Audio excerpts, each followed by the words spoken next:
Mesdames, Messieurs, bonsoir et merci de nous renouveler votre confiance. Alors, commençons ce soir par une mise en garde pour éviter évidemment tout ennui car le cocktail d'images que vous verrez ce soir n'est pas du tout agréable. Donc, âme sensible, prière de prendre des dispositions pour vous abstenir car il s'agit des cas sociaux. Des cas sociaux qui rêvent de devenir des hommes avec grand H. Des cas sociaux qui rêvent eux aussi de procréer, d'être papa à l'avenir. Des cas sociaux qui rêvent justement de mener un quotidien ordinaire. Ils rêvent de mener un quotidien ordinaire comme les jeunes enfants de leur âge. Ils sont nés sans appareil génital et leur situation est source de préoccupations majeures pour eux-mêmes et davantage pour leur famille. L'un s'appelle Charles, jeune garçon âgé de 14 ans, très connu au Cameroun, surtout dans les rues. Il est enfant de la rue, il est né sans appareil génital. Il est parfois contraint de passer ses jours, ses nuits au cimetière en quête de pitance. Et l'autre est âgé de 8 ans seulement, mais il est lui aussi né sans appareil génital. Avec eux, nous évoquerons une pathologie qui manifestement porte les germes d'une pathologie rare, mais qui en réalité prospère, puisque nous parlerons, nous évoquerons des données épistémologiques, des données que nous avons pu avoir dans le cadre de cette émission avec les experts qui viendront nous édifier en deuxième partie en conformité avec la tradition de cette émission. Nous comprendrons leur quotidien, ils relateront leur histoire et puis nous vous ferons vivre des images douloureuses mais qui valent la peine d'être projetées, des images qui ont un seul but, bâtir une solidarité pour donner du sourire à ces jeunes qui en ont besoin. Mesdames, Messieurs, restez attentifs tout au long de cette émission qui se voudra pédagogique, qui se voudra didactique, mais qui sera une émission aussi pathétique. Installez-vous confortablement et retrouvons-nous dans une poignée de secondes. A tout de suite.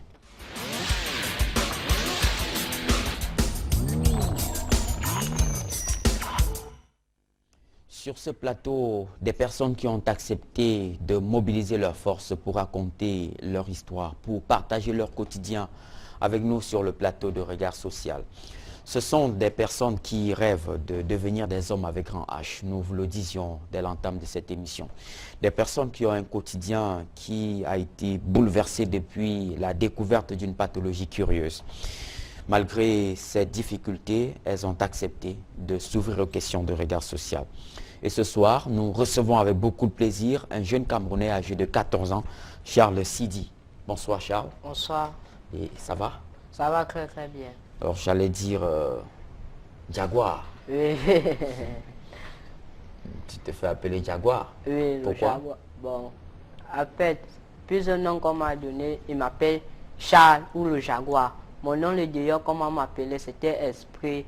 Après Esprit, c'était bébé vampire. Parce que moi, je refusais de donner mon nom aux gens d'ailleurs. Parce que ce n'est pas bien pour donner le nom aux gens. Parce que quand il donnait mon nom, il sait que oui, tous les jours, partout, on va m'appeler le Jaguar, Charles, Esprit, ceci.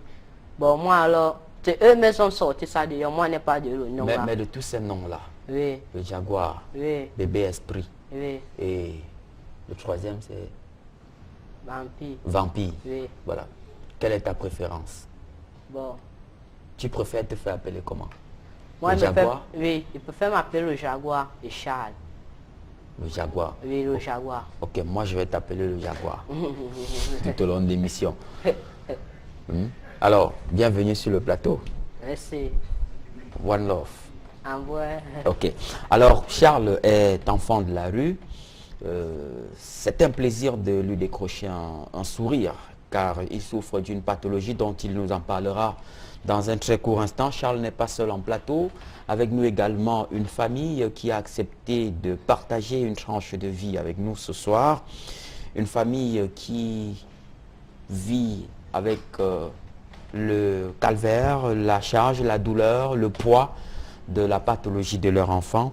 Nous recevons les parents du petit Romy ce soir qui sont avec nous. Désiré Tchapi, bonsoir. Bonsoir. Et bienvenue sur le plateau de Regard Social. Merci. Comment allez-vous ce soir? Très bien, je me sens très bien. Et pourquoi? Parce que je me retrouve sur le plateau de Regard Social. Et c'est que sur le dégât social, tout ce qui entre ici trouve satisfaction et surtout rien se relève. C'est pour ça que je suis très content ce soir. Ok, bienvenue sur le plateau. Merci à Vous n'êtes pas seul, vous êtes accompagné de votre épouse Oui, ou oui. votre fiancé? On peut appeler fiancé. Votre fiancé. Ok. D'accord. Nadège, bonsoir. Bonsoir, monsieur. Vous êtes la mère du petit Romy. Comment allez-vous ce soir? Je me sens bien, malgré des années que j'ai tellement coulé des larmes. Mais cette année, j'espère que Dieu a dit qu'il va sourire comme les autres. Là, je me sens bien de ce sens. Je suis contente. D'accord. Ok, alors, vous êtes sur ce plateau parce qu'effectivement, votre quotidien n'est pas celui de beaucoup de mamans qui vous écoutent et qui vous regardent. De quoi souffre votre fils? Le bébé a été né avec une malformation au niveau du pénis. Là, je n'ai pas constaté à sa naissance. Mais la dame qui m'a fait accoucher a vu le bébé. Dit, c'est sa deuxième fois qu'elle voit ce genre de situation. Mais l'infirmière, elle n'a pas compris. Là, j'arrive chez une maman, elle prend le bébé, elle nettoie le bébé, elle m'appelle, je viens, elle me dit, mais le bébé sait même comment, est-ce que depuis que tu as accouché, est-ce que tu contrôles l'enfant? Ou les parents contrôlent l'enfant? Elle dit, non, il y a quoi, maman? On a dit qu'il est né comme ça, il n'y a pas de peau. La maman a tourné au bébé. C'est là où la maman constate que le bout du pénis, là où l'enfant pisse, c'est fermé. C'est fermé, donc c'est vierge, c'est fermé. Et on retrouve que le bébé pisse. Donc la veine a saisi donc son pénis et tiré dans son testicule. Donc là où la veine se couvre, le petit trou qui devait se couvrir au niveau du pénis se couvre plutôt en bas, comme une femme. Donc là, j'ai parcouru des hôpitaux. Mais lorsque vous faites cette découverte, Quand j'ai fait cette... quelle est votre réaction? Comment vous accueillez cette nouvelle? Monsieur, j'étais très désespérée parce que j'étais jamais vu cette cas. Malgré mon âge, j'étais très petite, j'avais 17 ans. Donc j'étais malade. Mais quand je suis arrivée à la fondation, c'était avec des larmes aux yeux. C'est donc une dame qui a dit non, ma fille, ne pleure pas. On va trouver solution à ton problème. C'est là où donc on essayait un peu à me guider. Jusqu'à ce temps-là, je n'ai pas trouvé sourire. J'étais désespérée. Donc,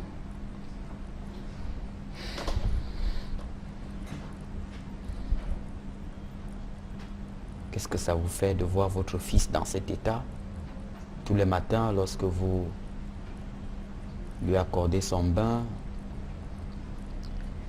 quand je vois le bébé, j'ai une douleur tellement si profonde. Donc, on ne peut pas définir cette douleur-là. Quand il est là, je ne vois pas aussi mon fils comme les autres. Il a l'habitude, quand il veut même se laver, comme il développe là, il vient, quand il veut se laver, quand un ami vient, il demande à ses amis que non. Il ne veut même pas que ses amis l'approchent pour voir comment il est. Et il vient se dire, maman, il se comment, non? Mais on va aller couper mon bibéré quand? On était à l'hôpital, on a dit, on va couper, non, mais on va couper quand? Je veux que mon bibéré soit comme pour tel. Donc, c'est un peu le nom des enfants. Là, un jour, à l'école, il dit que maman, on faisait la prière, demander à ma maîtresse qu'on prie beaucoup pour moi. Là, quand l'enfant m'a un peu parlé, donc j'ai donc abandonné l'enfant, je suis allée me coucher dans la chambre. J'ai tellement coulé les larmes parce que j'ai été désespérée. Je ne savais plus si elle devait monter ou descendre. Est-ce que ça vous gêne?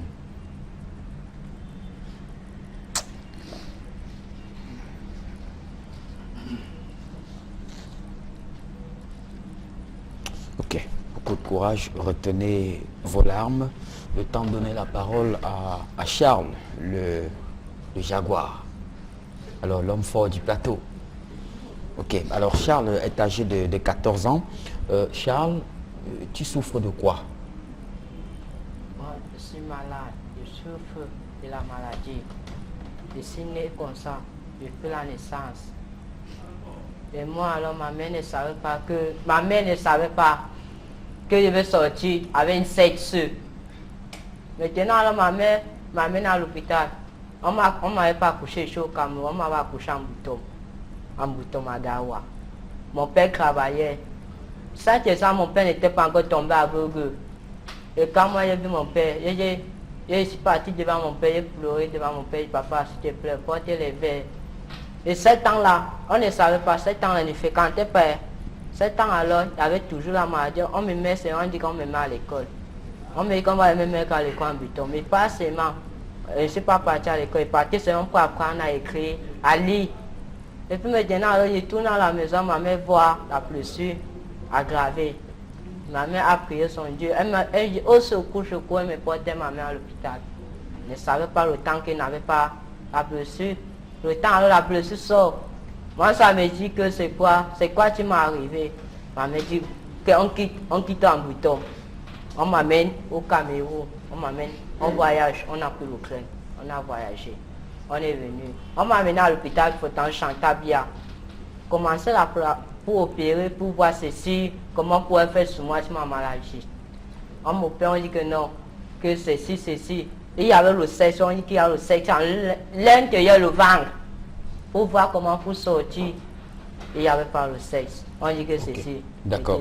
Alors donc, à la naissance, lorsque vous commencez à grandir, maman fait le constat de ce que votre appareil génital, donc ce que ton sexe n'est pas comme celui des autres.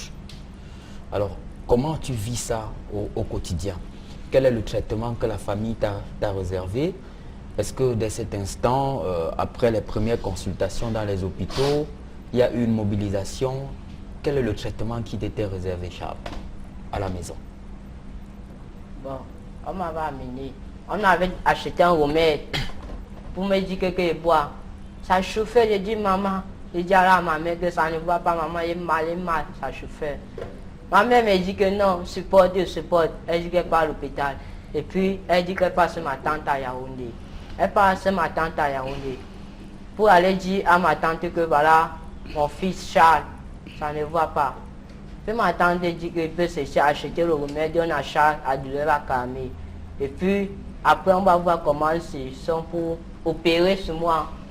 On m'amène à l'hôpital Chankal, chez Chantabia, pour voir comment pour opérer. Le temps là, mais Chantabia était là, elle avait vu. Je ne sais pas qu'est-ce que... Le temps là, moi, je dormais au lit, je priais seulement mon Dieu qu'on me sauve la vie. Le temps alors, je ne sais pas où ils ont parlé de l'aide, c'est comment. En fait, moi, je n'ai pas compris. Puis tout ça est fini, c'est parti. Ok. Ils sont partis avec moi. Alors, comment tu te retrouves dans la rue? Bon, dans la rue. Qu'est-ce qui t'amène dans la rue à partir de la maison pour bon, te retrouver dans la rue, dans la maison. Dans la rue. Oui. Bon, moi j'étais à la maison. Ce temps, on me laissait sortir, aller me balader, aller ceci que je rentre. Je rentre à la maison et bien je sors. Maintenant, on me dit que mon père, ça ne voit pas sur mon père. Moi, Charles, il fait beaucoup à mon père. Il beaucoup supporté mon père. Quand il est tombé aveugle, il a beaucoup fait. Quand il me dit que porte-le, il l'amène aux toilettes. Il dit qu'il va aller faire les selles. Il l'amène, il fait les selles. Quand il dit qu'il finit, quand il dit qu'il veut pisser, il prend le seau. Il vient dire papa pisse. Il le met à le seau. Il pisse. Maintenant, il finit, moi alors, il porte, il le met au canapé, il dort au canapé. Moi et ma chambre. Et quand il dit alors qu'il va aller dormir dans la chambre avec ma mère, il dit alors, comment il le porte, il appelle ma mère. Puis bien, on le porte, on le met dans la chambre. Oui, dormir, moi je dors dans ma chambre. Moi je dormais dans ma chambre, ils sont partis, moi je les ai portés mis. Le matin, je le porte à le numéro au salon. Et je dis papa c'est quoi ça? Papa il y a quoi? C'est quoi tu ne te vois pas? Il ne me dit rien. Mais il me dit que Charles reste tranquille, dors seulement ceci. Je dis papa, moi je ne peux pas rester. Et puis il quitte alors, il sort, tu es parti. Mais tu es parti, il revient. Maintenant, il revient, mais que mes barres depuis ma mère me prend. Elle m'enchaîne, elle passe mes oncles avocats, mon oncle. Et il y a mon oncle donne l'ordre, dit qu'on m'enchaîne, comme si que tu le chien. Moi, je dis non, je ne suis pas le chien, que moi, on ne m'enchaîne pas. On t'enchaînait pourquoi? Pourquoi on ne voulait pas qu'il sorte? On ne voulait pas qu'il sorte pour qu'il ne pas rester dehors. Pour faire ceci, qu'il ne pas dormir, faire ceci, faire le mangeant, ceci. Moi, j'ai vu que je ne peux pas rester avec les chiens. Le temps là, j'étais au lycée, j'ai travaillé au lycée, là, il y avait un proposeur là, et ici, que moi, je me débrouillais au lycée. Dès que j'ai dit que moi, j'étais au lycée, mes balades, ils reviennent. il quitte à Japon, il vient, il part dans la maison. Parfois, il quitte pas à Niala, parfois, il quitte pas à Parisou. Donc tes parents t'enchaînaient et c'est ça qui te révolte et qui t'amène à partir de la maison? Oui, c'est ça qui m'amenait. Pourquoi m'enchaîne que je dors dehors avec le mangué, avec les chiens dehors? Comment moi je dors avec les chiens? Moi, ça me coule les langues, je pleure comme cela là. Moi, ça me fait mal. Et puis alors, moi, j'ai vu que non, ne peut pas. Mon ami est venu alors, il m'a appelé, esprit, il reste pas à la maison. Voilà, moi alors, avant qu'il vienne, moi, il prenait sur la chaîne pour me sauver, pour que je coupe les chaînes et pas. Je n'ai pas reçu. Mon ami est venu, il a pris les chaînes, il a coupé les chaînes. Il m'a dit, esprit, sors de la maison, on part chercher. Les gens vont nous aider, les gens vont t'aider, ceci. Je suis parti, il marché. Il marchait chercher l'aide, comment les gens pouvaient me sauver la vie. Les gens croyaient que moi, quand j'étais un enfant, quand fou, il marchait dans la poubelle, ceci. Les pommes me chassent, on me dit, oh, papa, oh, sorcier, ceci, bandit, oh, ceci. Qu'un fou. Moi, je dis que moi, je ne suis pas un fou. Moi, je suis un malade, je suis un enfant. Si quelqu'un peut, il me aide, quelqu'un veut me donner 100 francs, même 50, 25.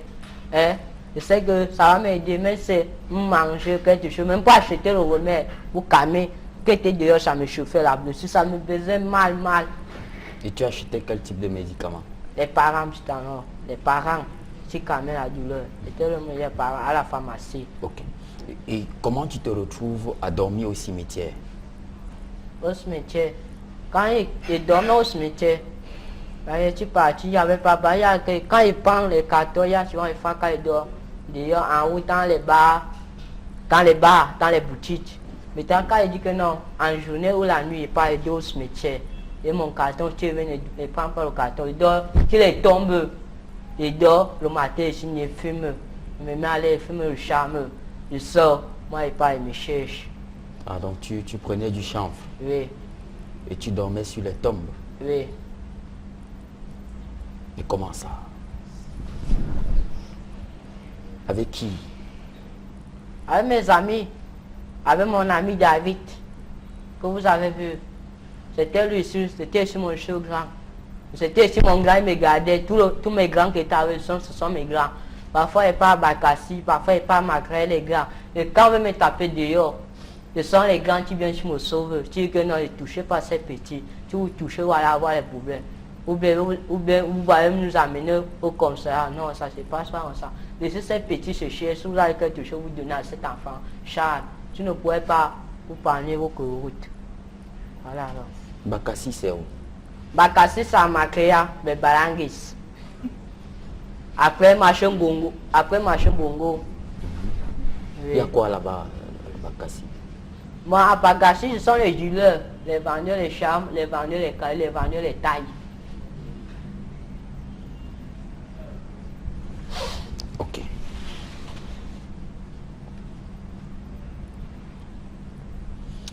Ok, alors Charles Sidi est un jeune Camerounais âgé de 14 ans.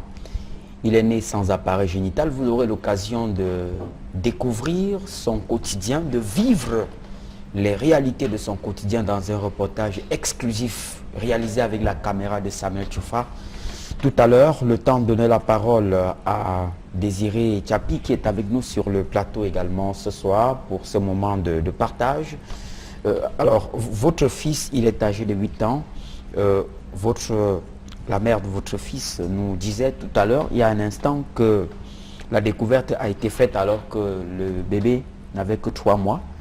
Et depuis lors, les portes des formations hospitalières se sont ouvertes.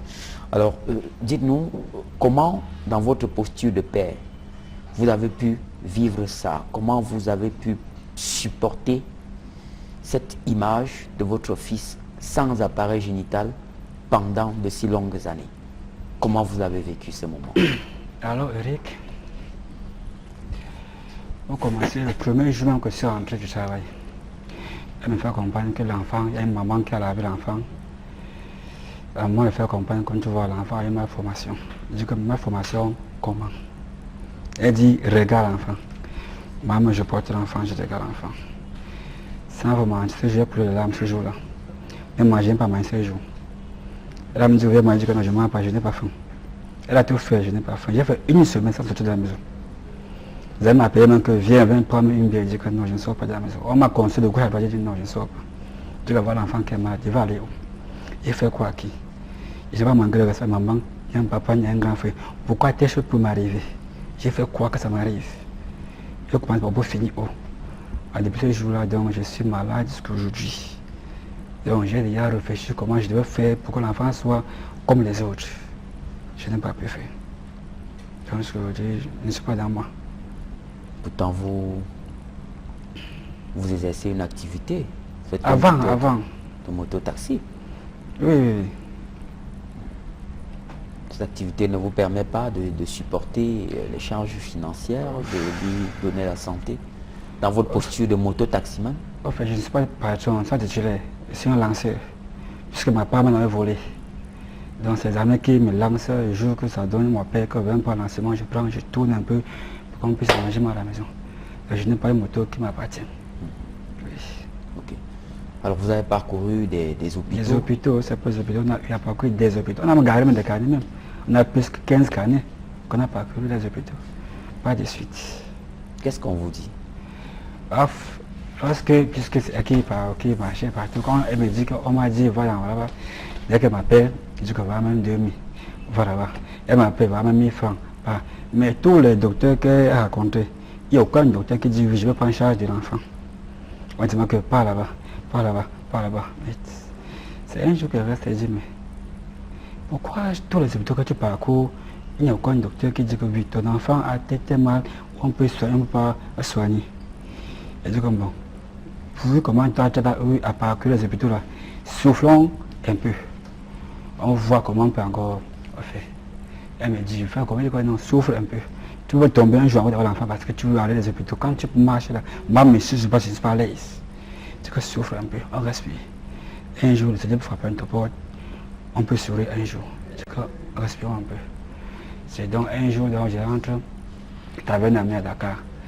Il m'a invité pour prendre un pot, j'étais avec lui. Je rentre dans la maison le soir, elle me rappelle, elle dit oui. Elle me dit, mais chaque fois je vois l'émission des gars sociaux, je vois comment les gens viennent là-bas l'émission, étant malades, et ils sortent avec le sourire aux lèvres. Pourquoi tu vas vous amener l'enfant si là-bas? Elle dit, mais quand tu me dis qu'on parle là-bas, ça se passe comment là? Elle dit, non, il faut amener l'enfant si on ne sait jamais. Là-bas, on peut aider l'enfant si. Ou là-bas, le Seigneur peut frapper ta porte, l'enfant si on le soigne. Elle dit, ok, j'ai compris. Et donc, programmé dans un jour, je suis arrivé dans la cas social à Equinos. Ok. Et vous avez été reçu, mais oui. Vous venez justement parce que vous êtes en quête de solution pour votre fils.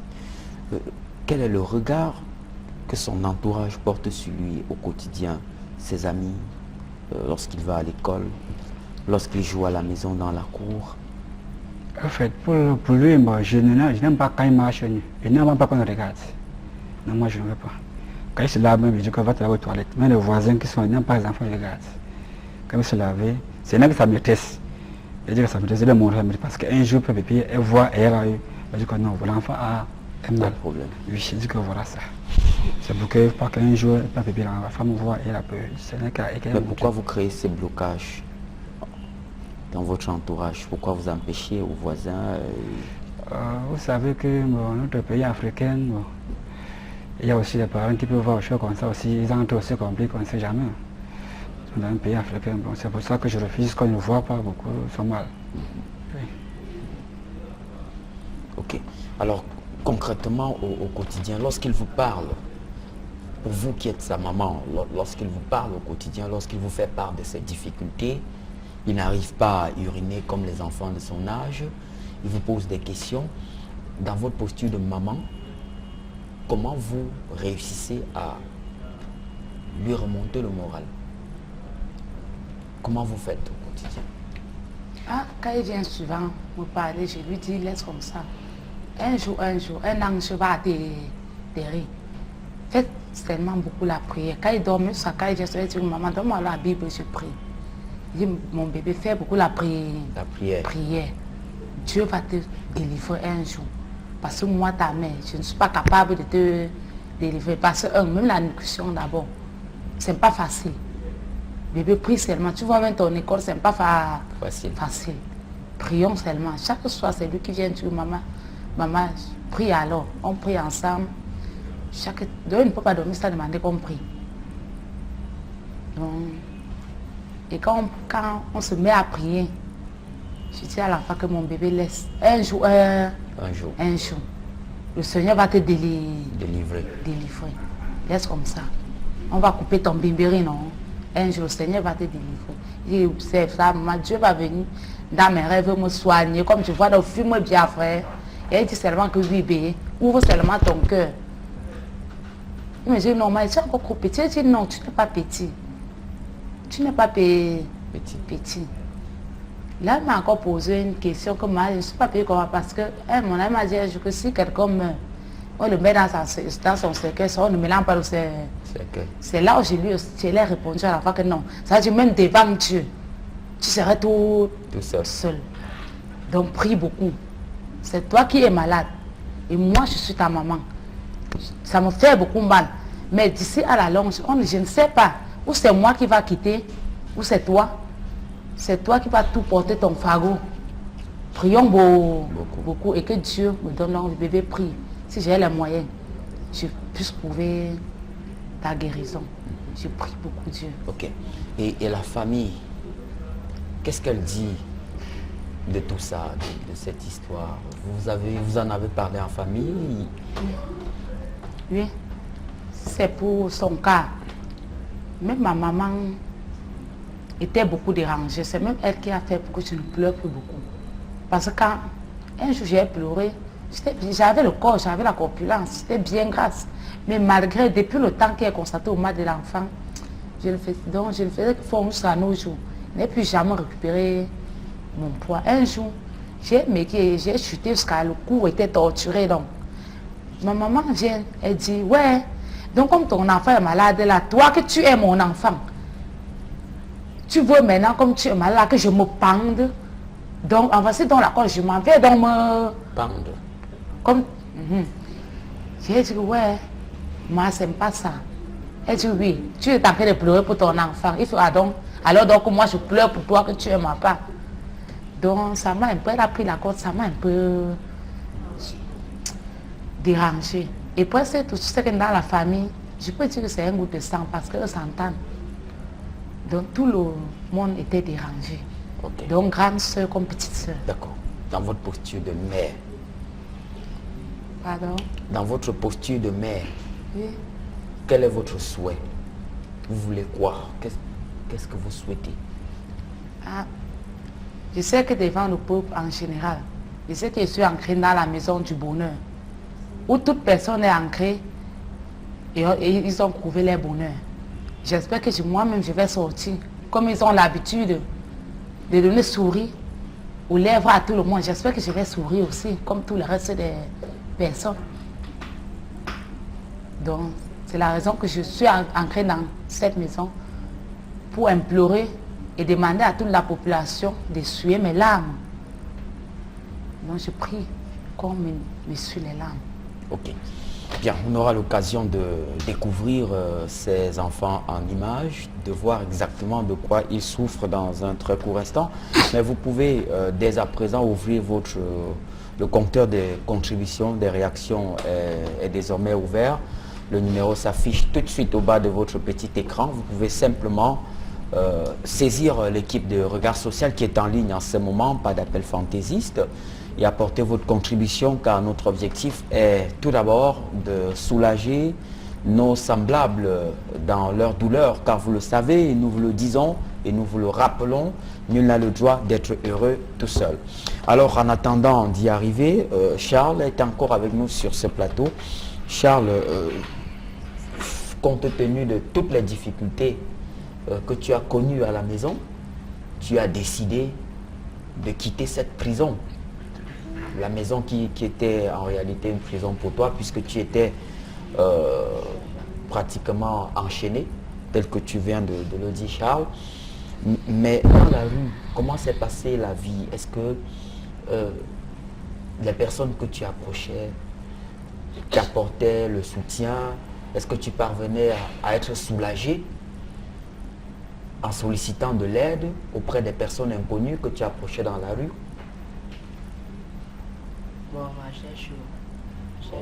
À ces choses qui étaient là, à ces choses qui étaient là.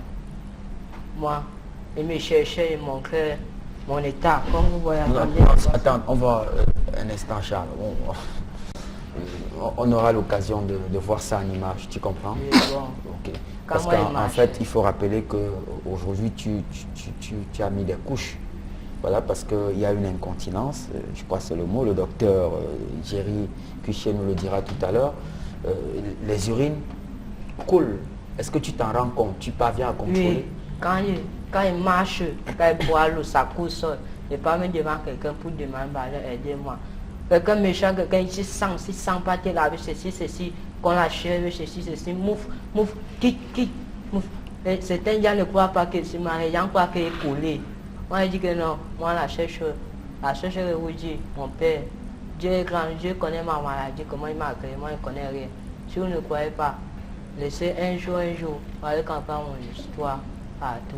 La chercheuse que je suis venu vous, mon père, est si malade, moi il pleure, aidez-moi, c'est marrant. Je n'ai pas ceci né comme ça. Si vous m'aidez, comme moi ça me fait mal, moi je ne peux pas rester comme ça. Je vais être guéri comme mes amis, comme les enfants, comme tous mes amis. Quand tout le monde est devenu normal, devenu bien. Moi ici la seule chose que moi je veux être guéri. Je payerai ma guérison pour dire merci à Dieu, que Dieu m'a aidé. Moi, je n'ai pas vu quelqu'un comme ça pour m'aider, quelqu'un pour me prendre comme ça pour me soigner, pour me dire que non, viens t'amener à l'hôpital, viens ceci. Je n'ai pas vu quelqu'un comme ça qui pourrait me prendre, pour me dire, me soigner. Et depuis que ton père est décédé, depuis que ton père est mort? Mais mon père, quand je suis quitté mon père, on me dit, on me cherche partout, mon père est décédé. Et dit quoi? Mon père est décédé que moi, que je ne connais pas. Et dit alors que on me prend, me dit seulement qu'on me cherche dehors partout. Comment moi, si on me cherche dehors, on accroche mes photos partout. Et moi alors je suis parti. On accroche les photos des morts. Non, pour accrocher ma photo, non. M'accrocher pour me chercher. Ok. Oui. Et puis maintenant, je suis quitté. On me dit que pas, il faut un peu le deuil de ton père. Quand on dit que c'est moi, tu vas prendre la place de mon père. Moi, j'ai vu que je ne pars pas. Non, c'est sérieux, moi, je ne peux pas. Non, c'est sérieux. Moi, je ne suis pas encore les moi, la chercheuse que moi, là, je ne veux pas qu'on me moque seulement. Je ne veux pas qu'on me moque seulement. Je ne peux pas mentir seulement que quand les gens commencent à me moquer, moi, là, quand les gens me moquent dehors. C'est sérieux.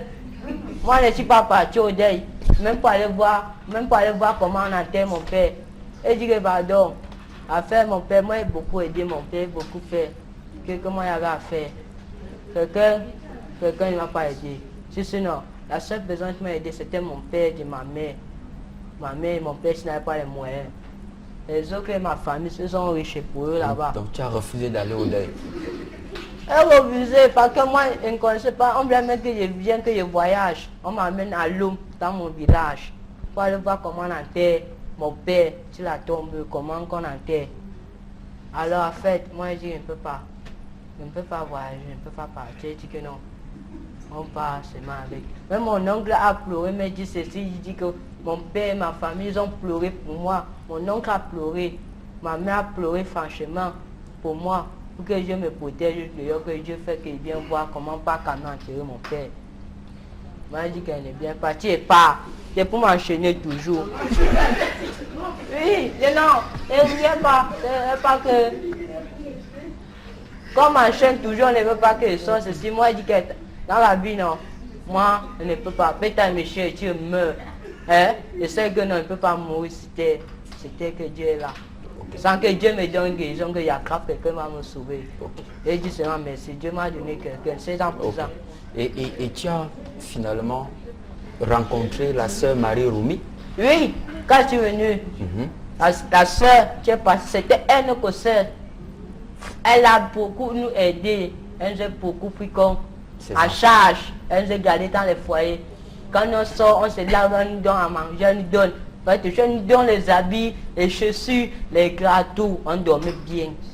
Au foyer, elle nous donne les chambres. Oui, elle nous donne les chambres. Ceci, il y a les fois qu'elle vient les choses. et les choses, les lois, elles viennent nous donner. Mes enfants, voilà, ceci prend, ceci vous voulez bien. Parfois, elle nous donne les voitures, parfois elle dit que non. Mon temps, on pense se fumer ceci partout bien. Elle nous a beaucoup aidé. Et depuis qu'elle est morte? Oui, avant qu'elle est partie, on a pleuré son deuil, on a pleuré. C'était nous les enfants, les larmes. C'est nous sommes partis enterrer la soeur. On a pleuré. On a franchement pleuré, moi j'ai franchement pleuré. Okay. Comment la soeur a pris moi, elle a pris charge de nous tous. C'était pas moi le seul, mais elle est malade. Elle a franchement aidé. Oui. Ok. Alors, quel est le message que tu as à l'endroit de tous ceux qui t'écoutent ce soir, qui te regardent?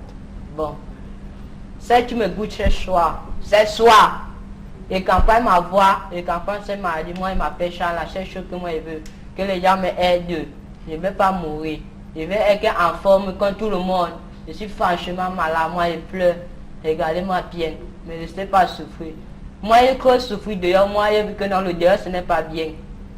Tu meurs là, ceci, tu pars vol, tu pars, tu arraches le sac, quand on te tape pour rien là, tu meurs. Tu meurs, tu as perdu ta vie, toute ta vie. Tu ne vois plus tes gens, tu ne vois plus tes amis. Moi, j'ai vu que non, les choses là, non, moi, je ne fais pas. Les choses que moi, je veux, je pleure devant Dieu. Tout le monde, tu ne capable ma voix, même si c'est qui, tout le monde entier au Cameroun. Tu capable, même si c'est qui tu me connais, même si c'est qui tu ne me connais pas. Ça c'est que moi, je veux que les gens me aident, l'aident. Dans ce que je guéris, que ma guérison devienne normale. Comme les autres. Oui. Ok. Comme ça, tu rêves de te marier parce que tes amis m'ont dit hein, dans la rue. Je vais trahir un secret, on m'a dit que tu aimes beaucoup les femmes. Oui, bon, parce que mon cœur, quand il voit une femme, quand il voit une femme, mon machin fait qu'on sait que non. Qu'il y a une femme qu'on sait que dit que non, elle peut parler avec une femme, ceci. Moi, quand moi je dis que non, affaire de femme, quand il voit une femme, elle souffre, je dis ma chérie, s'il te plaît, un instant là-bas, ne pourrait te voir.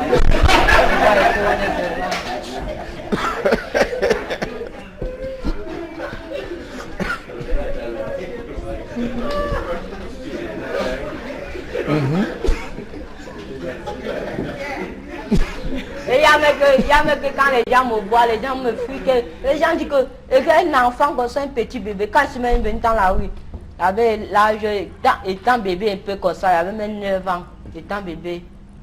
Et quand alors c'est là, quand une femme m'a pris, elle m'a changé, je dis non merci, quand il grandit, quand il est tout le monde dehors pour aller voir mes amis, et les gens me disent à cet esprit, tu n'es pas voyagé, tu n'es pas parti en France, c'est guéri, tu fais quoi au Cameroun? Et dit que moi je ne suis pas reparti, tu voulais mes frères, aidez-moi. Ok. Aidez-moi que je cours la guérison, moi je n'ai pas les moyens.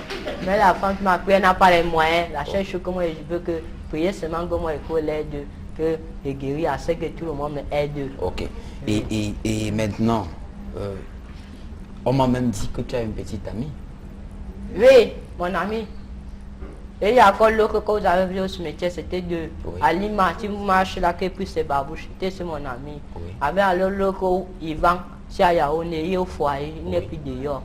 Il est au foyer, au foyer, c'est Moïse Sauvi, c'est Moïse Sauvi. Ok, d'accord.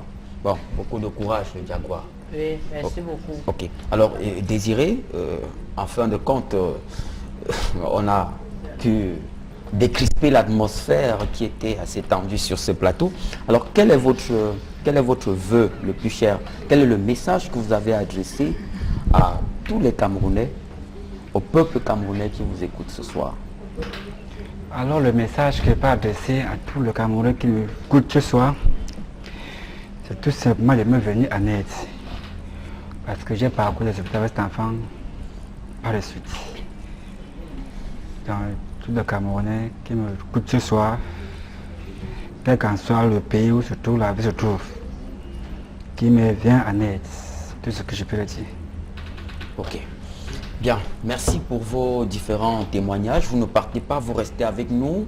Le temps pour nous d'indiquer, mesdames et messieurs, que les images que vous allez regarder dans un instant ont fait l'objet d'un débat au comité éditorial. Et la question fondamentale était celle de savoir s'il fallait diffuser les images, les parties intimes de nos semblables en situation de souffrance. Et en fin de compte, nous avons fait le choix d'une option éditoriale qui nous semble appropriée, car nous devons passer outre toutes les démarches lorsqu'il s'agit de sauver une vie. Car la vie humaine, elle est sacrée. Et c'est la raison pour laquelle ce soir, nous vous suggérons de rester attentifs à ce reportage, mais âme sensible, abstenez-vous, car les images que vous allez regarder sont bouleversantes, elles sont choquantes, elles sont émouvantes, elles seront probablement insupportables. Abstenez-vous, suivez ce reportage qui porte la signature de Samuel Tchoufa. Nous y étions évidemment, nous étions sur le terrain pour voir dans quelles conditions vivent les sujets que vous avez écoutés ce soir. Suivez ce reportage et juste derrière, nous donnons la parole à nos experts. A tout de suite.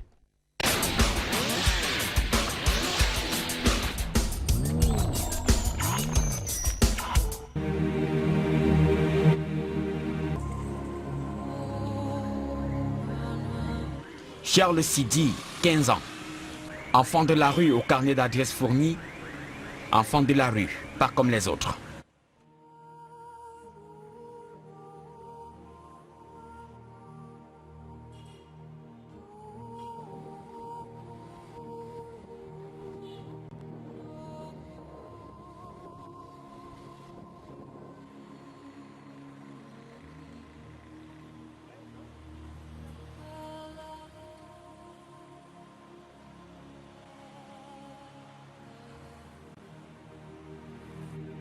Rencontré ce matin dans une rue du quartier commercial à Kouadouala,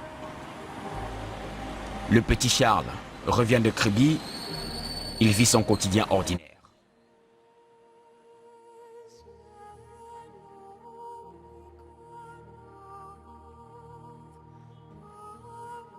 Ce qui est vraiment cruel, c'est que c'est un enfant de la rue. Il dort ici au cimetière d'Akwa. Il n'a personne pour lui venir en aide.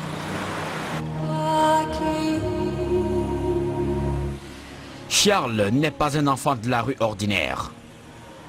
Un coup d'œil sur ses parties intimes et le visage radieux de ce jeune garçon de 15 ans perd sa saveur.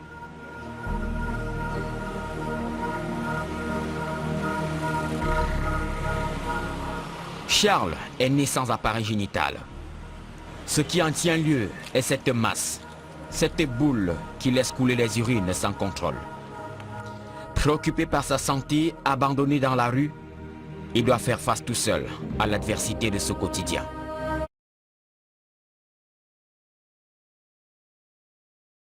Le jeune garçon a appris à se battre tout seul dans la rue. Il approche toutes les âmes sensibles pour exposer son problème, bénéficier de quelques pièces de monnaie dans le but de se soulager.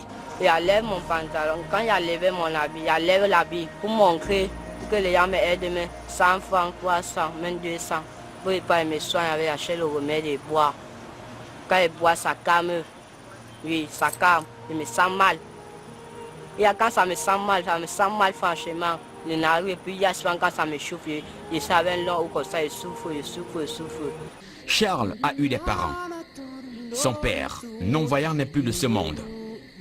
Il est mort alors que le petit venait de quitter la maison familiale pour s'installer dans la rue.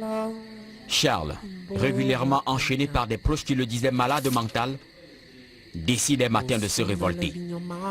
Il réussit à prendre la poudre d'escampette pour s'installer dans la rue.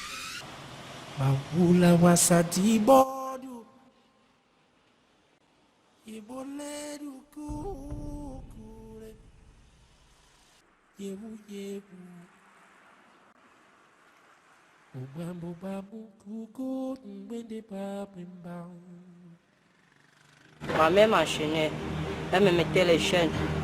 Elle ne veut pas que je sorte de la maison. Pourquoi? Bon, en fait, moi je ne suis pas un fou comme on m'enchaîne. On ne me met pas les chaînes, je ne suis pas un fou. Moi je connais. Je ne sais pas pourquoi elle avait peur, pourquoi je ne suis pas parti, pourquoi elle est partie, ceci, dormir, ceci. Hein? Moi alors j'ai vu que non, moi je ne peux pas rester comme ça avec la chaîne. Mon ami est venu, il m'a déchaîné, il m'a détaché. Il m'a dit que allons en route, on passe chercher. Bon, il m'a dit qu'il reste pas à la maison avec les chiens. Tu restes attaché et tu vas mourir.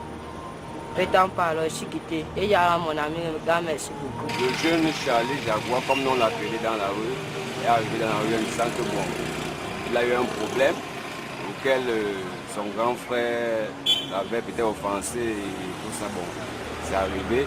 Il est arrivé dans la rue. Comme on avait une sœur religieuse qui s'appelait la sœur Romy Marie. Donc on lui a amené du côté de la sœur et la sœur l'a conduit au foyer. Bon, la sœur s'occupait de lui de temps en temps. Bon, mais comment?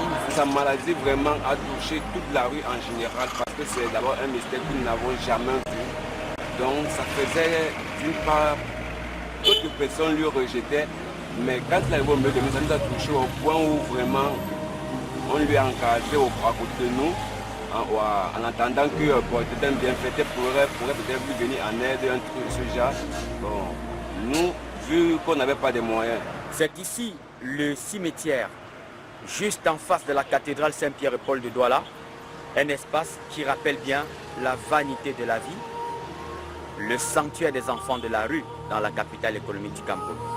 C'est ici que Charles vient régulièrement se recueillir et surtout prendre les nouvelles de ses proches.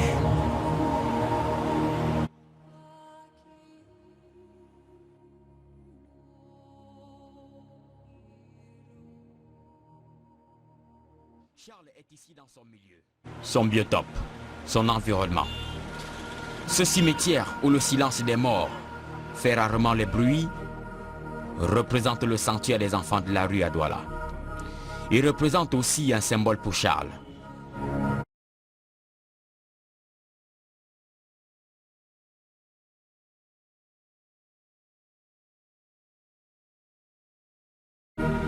C'est Marie, grâce à toi que je suis venu te demander pardon par l'amour. C'est que tu es parti, tu as oublié tes enfants. Je sais que c'était le toi le seul, il n'y avait pas les gens, n'importe qui tu pouvais m'aider. Ma soeur, voilà ton fils est vers toi. Tu te demandes l'amour, prie pour lui qu'il pas guéri. Il s'est guéri, que c'est il a guéri, c'est là en forme. Il veut revenir vers toi, maman. Il veut venir pleurer vers toi. Avec l'amour que tu as fait pour moi et mes frères. Comment on dormait au cimetière. Avant que tu partais, on ne dormait pas encore au cimetière. Avant que tu n'es pas encore parti, nous on dormait dans les foyers. La sœur Marie Romy, décédée en 2013, a marqué de ses empreintes la vie des enfants de la rue à Douala. Elle a laissé des empreintes dans l'histoire de ses enfants au Cameroun.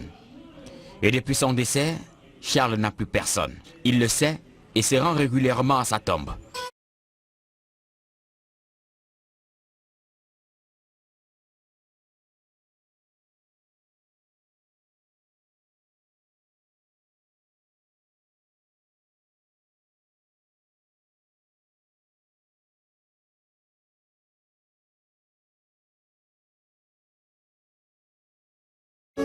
Comme Charles, de nombreux enfants naissent avec les mêmes pathologies.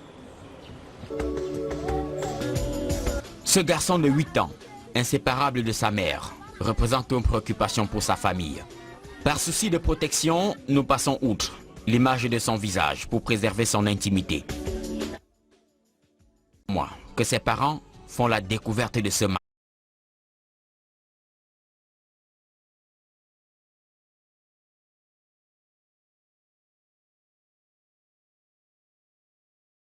Je suis une maman. C'est elle, avant de nettoyer l'enfant, qui a constaté cette mal-là. Et elle m'a dit donc qu'elle soit donc précise. Je cours à l'hôpital avec parce que c'est pas bon. C'est là où je me suis rendue donc à la fondation Chantal Mbia. Là où j'arrive là-bas, on fait l'échographie. On dit que non, il a tous ses côtes. Normalement, il va passer par des opérations. La fondation maintenant m'envoie à Sankral. Sankral, le gynéco n'était pas dans la ville. Je me suis donc rendue à gynéco. Gynéco, M. Sanjon, m'a dit qu'il était un peu occupé. Il m'a envoyé à Ndjongolo chez M. Boum Oyono. Là, je suis chez M. Boum Oyono. M. Boum Oyono m'a fait comprendre que l'enfant, fait à mesure que l'enfant va développer, qu'on va voir son mal. En ce temps, il y avait certaines personnes qui quittaient de l'Europe pour la ville. Donc, on a donc transféré l'enfant en disant qu'on pouvait trouver peut-être bon chemin là-bas. Les blancs qui viennent souvent pour les simples opérations, C'est là où on nous a envoyé à Petit Bangwa à Yaoundé. Pour le concert, on est parti là, donc on s'est fait enregistrer. On nous a envoyé au grand Bangwa du village. Au grand Bangwa, on a raconté ces personnages. Ils ont donc dit que non, ce n'est pas à leur niveau. J'ai même pleuré, mon cas, la femme m'a même a dit à ma femme que voilà, l'enfant a eu ma formation. Ça m'a beaucoup gêné. J'ai bien pleuré, jusqu'à présent, je pleure toujours. Voir mon enfant, c'était assez, je pleure toujours. Parce que l'enfant n'est pas un homme. Il n'est pas aussi un enfant comme les autres. Se sont alors ouvertes les portes des hôpitaux du Cameroun. Il a parcouru plusieurs hôpitaux gynéco et obstétriques à travers le pays. La fondation Chantal Biya, sans aucune véritable solution à cette pathologie. Moi, ça me fait mal. Tant parce que l'enfant n'est pas bien formé comme tous les enfants, ça me fait mal. Quand je vois l'enfant c'est assis, il y a que lui-même il se plaint, il pleure.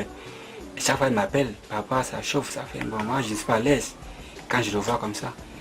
Bon, c'est la raison pour laquelle... Ça vous fait mal. Pourquoi vous redoutez quoi? Vous avez peur de quoi? Qu'est-ce qu'il vous gêne? Puisque s'il grandit à nos jours, s'il grandit et que son pays n'est pas le droit de vous comme pour les autres, l'enfant n'est pas un homme. Il n'est pas procuré. Oui, c'est la raison pour laquelle moi j'ai peur.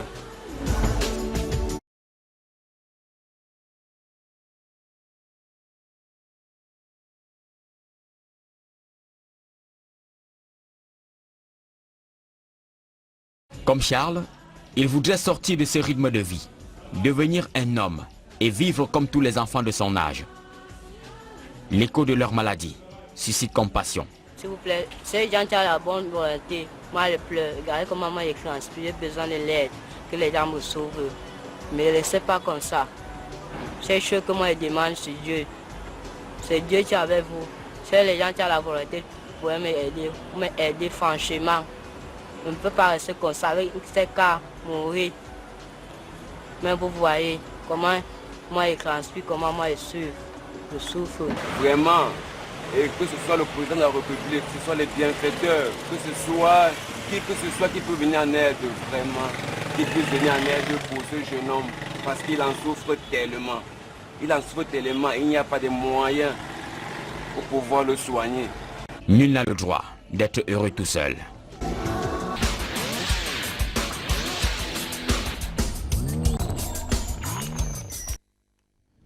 Voilà.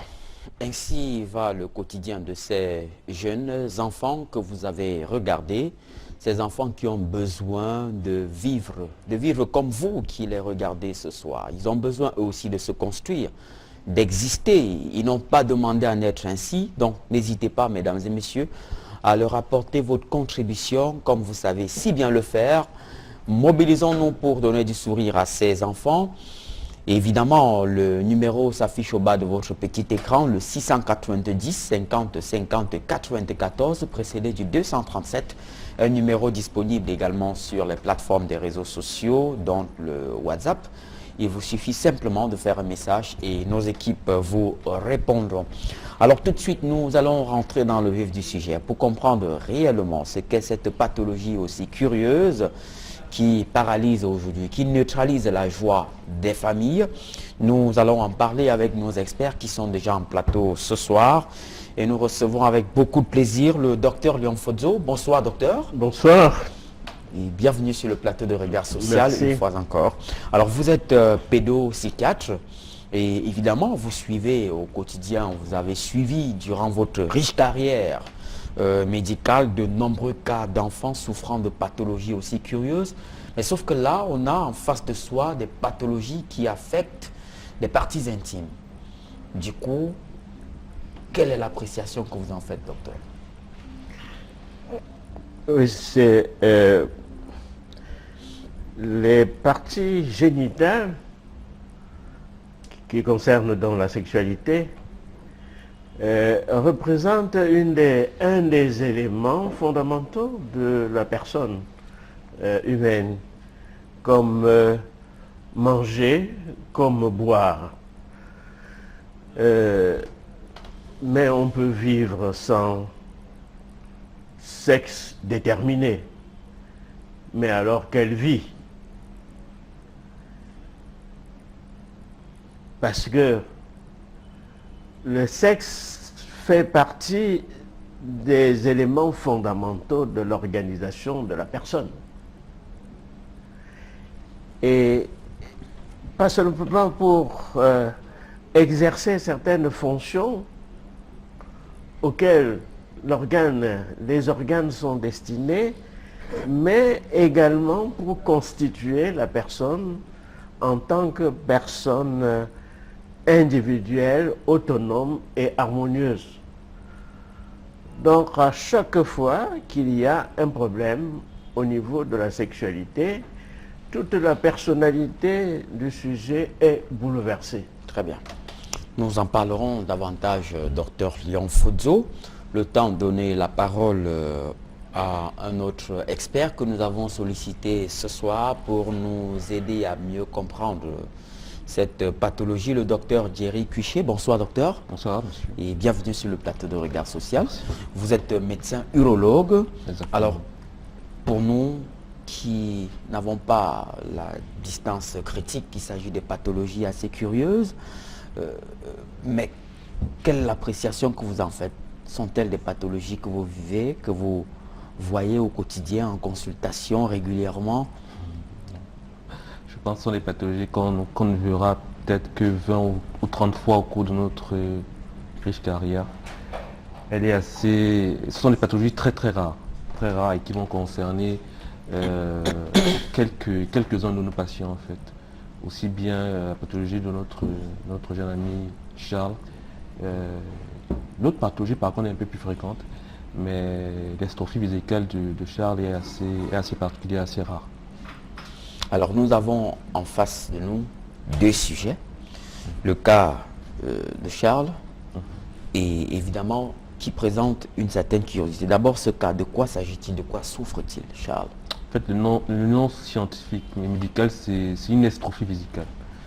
S'il s'agit ici d'une disparition de la paroi abdominale antérieure, dont toute la peau, les muscles de la paroi antérieure ont complètement disparu, n'ont pas été constitués à la naissance de l'enfant. Au cours de sa vie embryonnaire, il n'a pas eu cette partie du corps.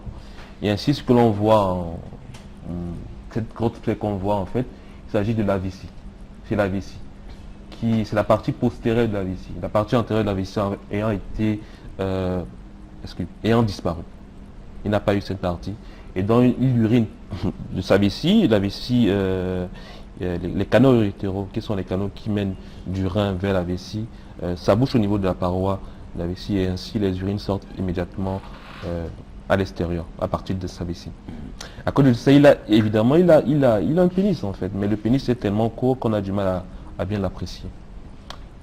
C'est une maladie très difficile à prendre en charge également, et qui est d'habitude diagnostiquée tôt à la naissance, même en prénatal en fait, avec des échographistes expérimentés, et qui doit être prise en charge normalement dès le 2e jour après la naissance.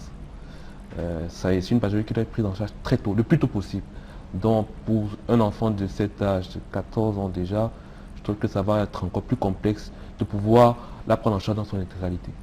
Mais la prise en charge peut se faire au Cameroun? Elle peut se faire au Cameroun, c'est possible. On pourra Donc nous avons le plateau technique pour... Oui, il y a le plateau technique pour pouvoir le faire à ce niveau. Ok. Et quelle devrait être la démarche à adopter? Je pense qu'on va devoir enlever cette plaque. On va devoir reconnecter ces canaux urinaires à la peau. Peut-être vous voulez que je vous dise tout de suite? Mais nous voulons comprendre, docteur. D'accord. En fait, on pourrait refabriquer une nouvelle vessie. Une sorte de réservoir vésical qui va permettre de contenir les urines et la boucher à la peau. Ainsi, lorsque ce réservoir sera plein, il pourra utiliser une sonde pour pouvoir recueillir ces urines. Ça, c'est une possibilité, mais une autre possibilité est d'aboucher complètement les canaux urinaires à une sorte de conduit qui va être extériorisé à la peau. Et ainsi, il va devoir porter une poche extérieure pour recueillir les urines. Le problème ici, c'est le coût de cette poche. Ça va demander quand même un traitement assez lourd et une prise en charge à long terme, au cours de toute sa vie. Mais il pourra avoir un appareil génital? Ah, là, c'est c'est un peu plus compliqué, mais c'est également possible. En tout cas, ça ne nécessitera pas qu'une seule intervention, c'est une succession de plusieurs interventions complexes qui pourront peut-être l'amener à devenir un peu plus aussi normal que nous. Ok. Alors, on en parle davantage. Alors, docteur Léon Frozzo, tout au long de ce récit, il a jailli une préoccupation davantage psychologique. On a vu des familles qui sont sous le coup d'un traumatisme assez profond.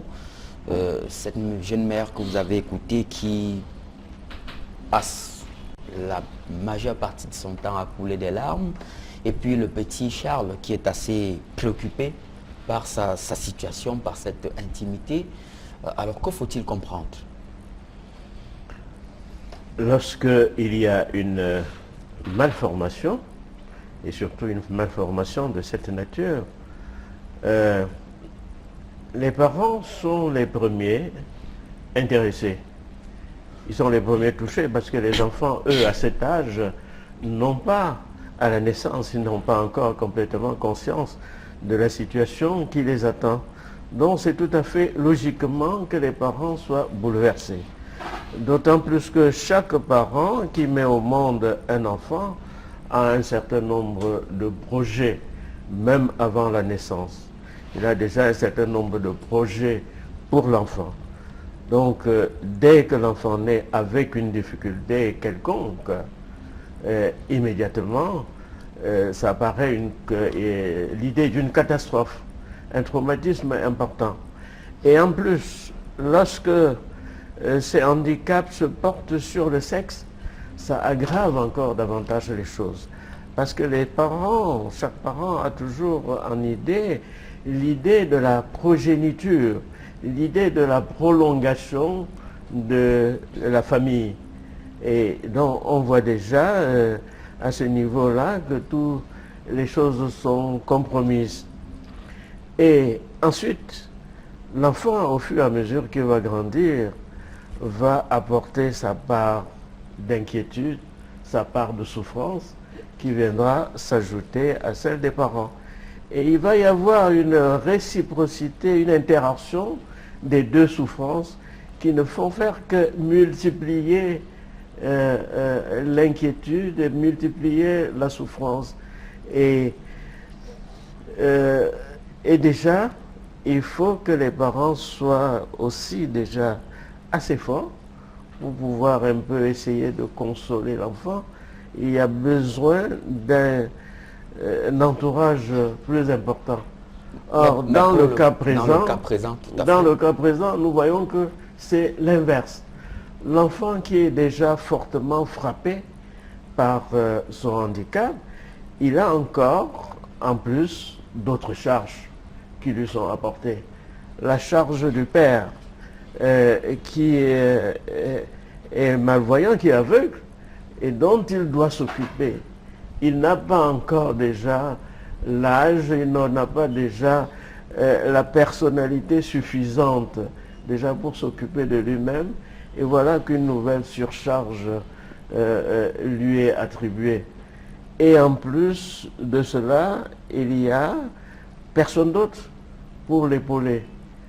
Et non seulement il a cette surcharge, mais on va encore lui imposer d'autres souffrances, c'est-à-dire l'enchaîner, l'empêcher de sortir.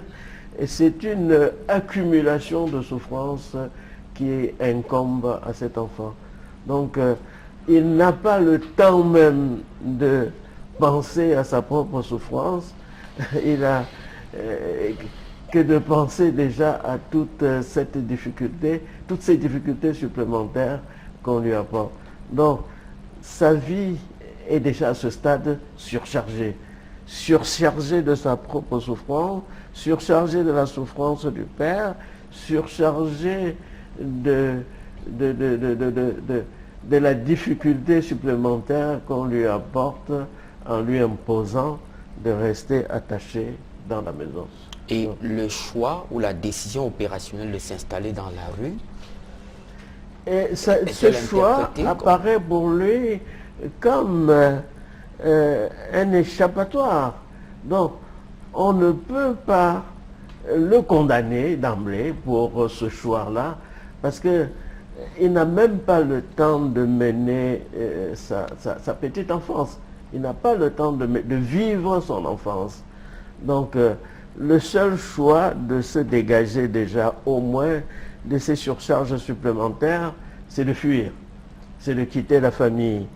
Et parce que l'affection qu'il aurait dû avoir en famille dans cette situation-là, pour essayer un peu de leur remonter, cette affection, il ne l'a pas. Et c'est au contraire dans la rue, avec les autres jeunes de la rue, qu'il a une certaine affection. Les autres s'occupent de lui, le protègent.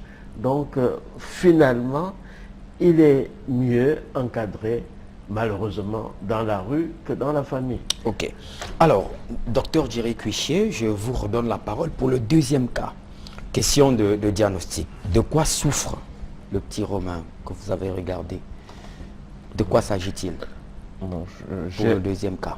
C'est en regroupant un petit peu aussi bien les informations que vous avez données à la première partie que les images que je pense dépister un hypospadias. Bon, un hypospadias, c'est en fait une malposition du méa urétral. Le méa urétral, c'est le petit trou par lequel on urine. Je pense qu'il n'est pas au sommet du gland. Il n'est pas au sommet du gland. Et à côté de ça, il y a également une transposition scrotale.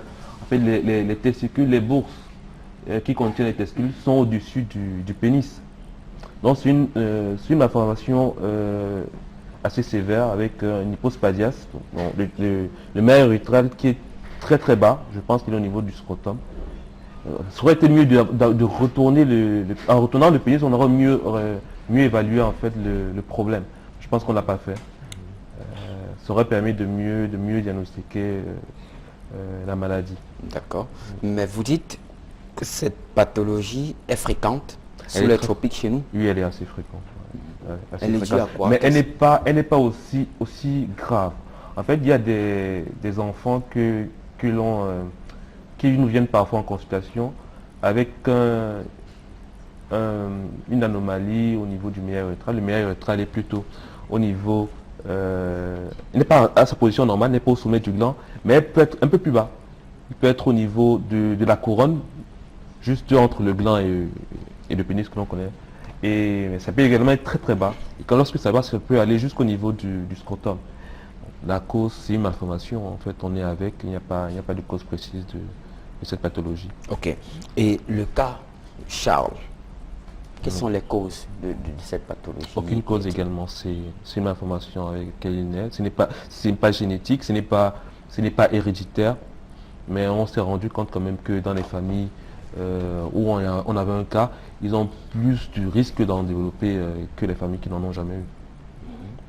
C'est tout. Bah, à côté de ça, à côté de cette pathologie, je pense que le patient peut également avoir d'autres malformations qu'il faudrait mieux explorer au cours des différents examens qu'on devra faire. Parce qu'effectivement, cette pathologie entraîne d'autres conséquences. Elle peut être associée déjà, elle peut être associée à d'autres maladies, mais également elle a des conséquences.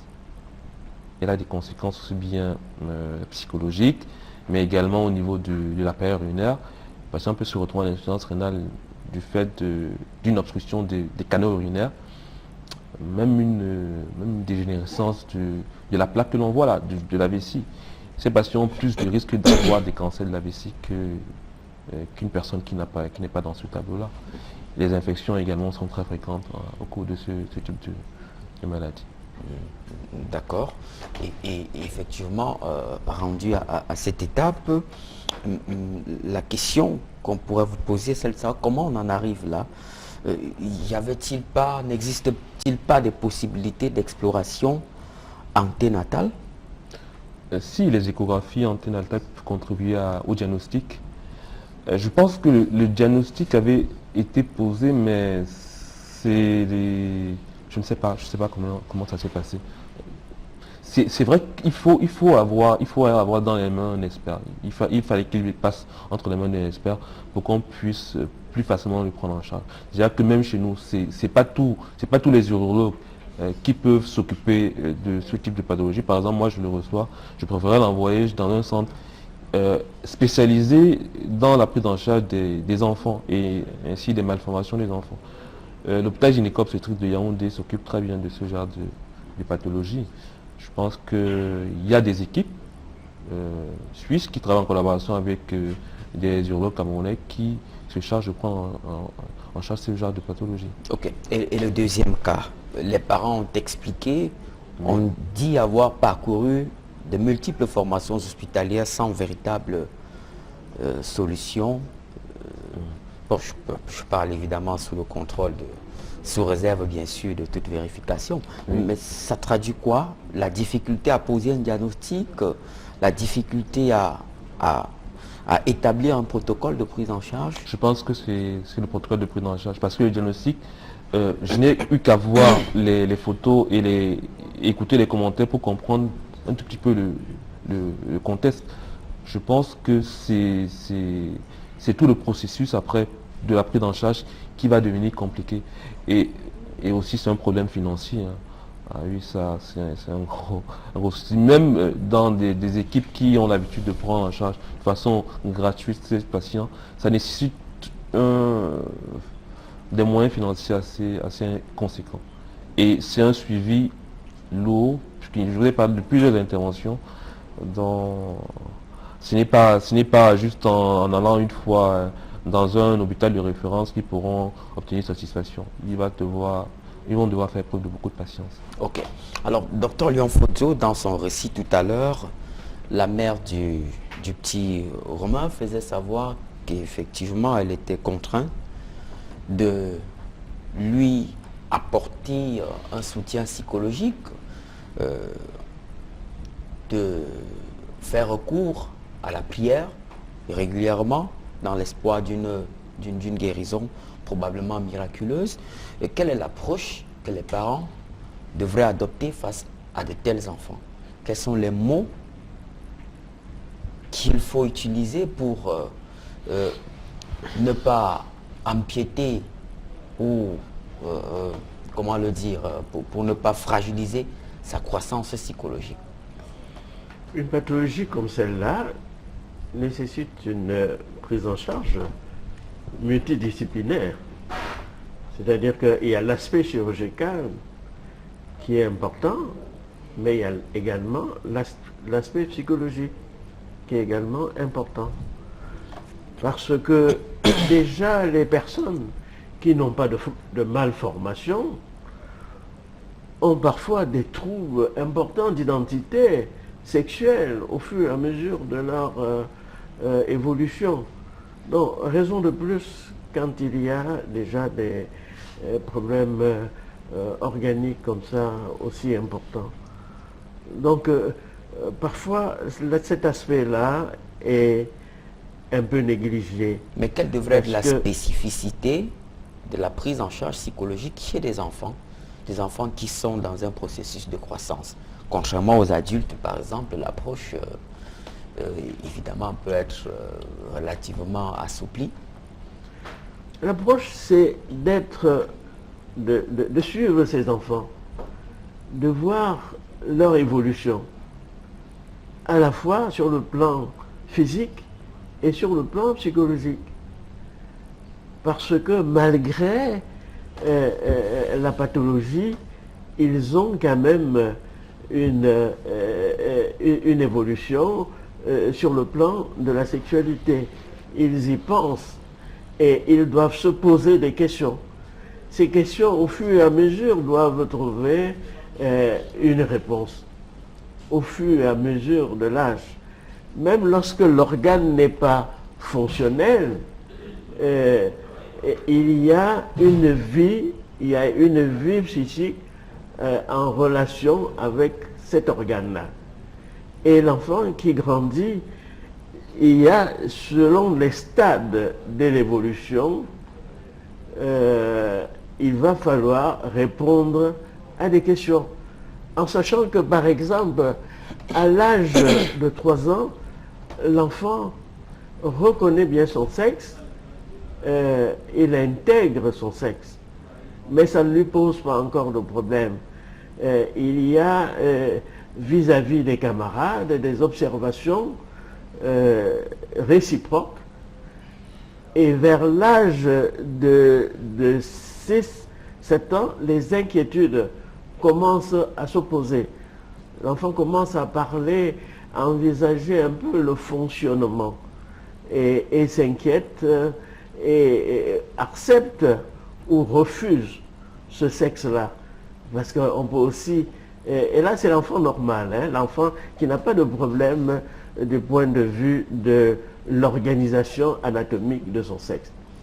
Et ensuite, vers 11-12 ans, il va intégrer l'acceptation de son sexe définitive, parce que là, il y a des phénomènes de maturation avec l'apparition des signes sexuels secondaires qui sont dus aux problèmes hormonaux, ces signes-là vont être visibles.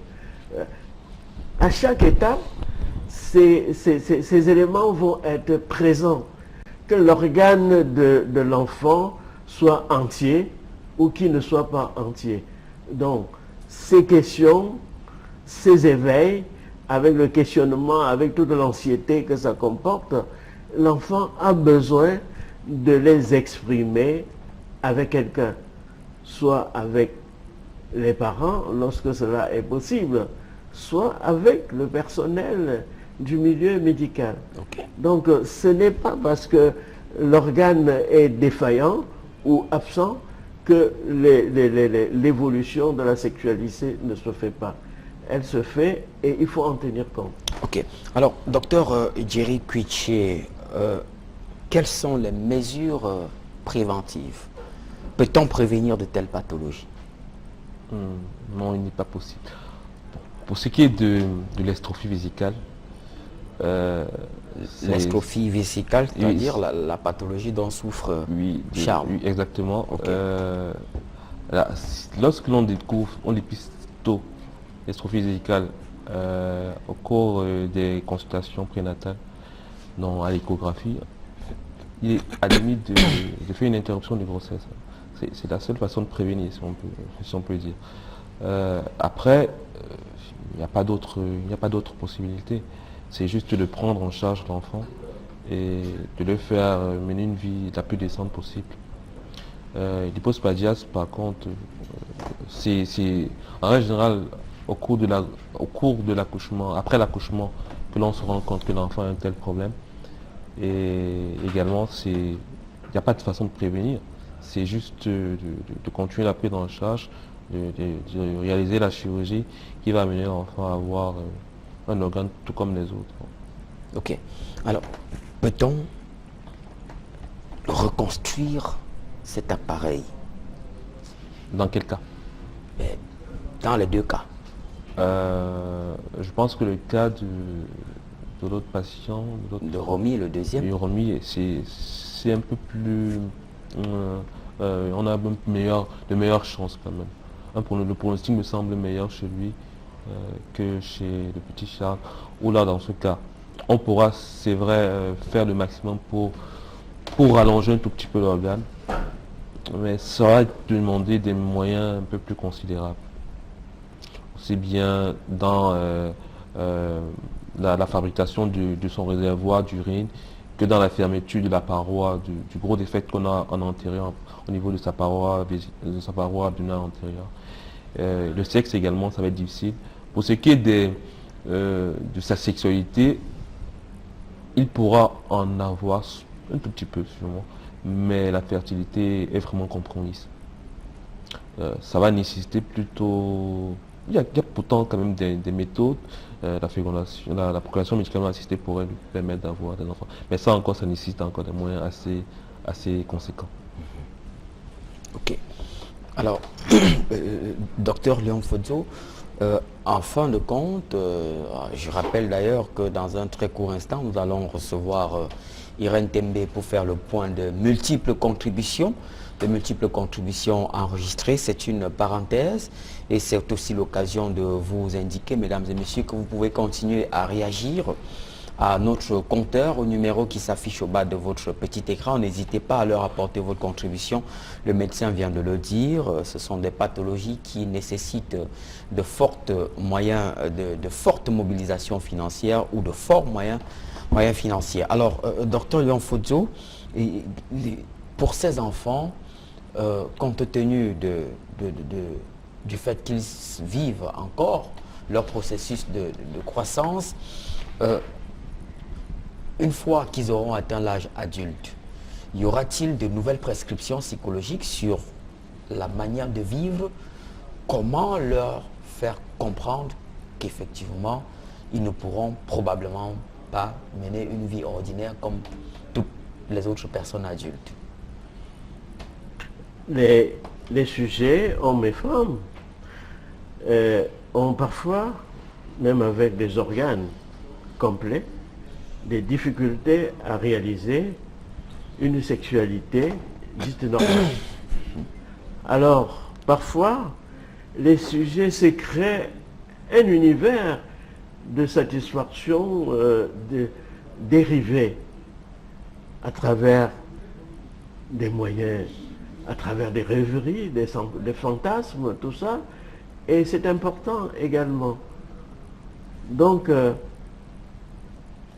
le sujet doit continuer, on doit continuer à les encadrer sur tous les plans, y compris sur ce plan-là, jusqu'à ce qu'ils se sentent une certaine identité, jusqu'à ce qu'ils se sentent une certaine organisation harmonieuse. Ça doit se faire, mais il faut qu'ils soient accompagnés. Parce que la sexualité, c'est tout un processus qui arrive à un certain moment, à un stade d'équilibre.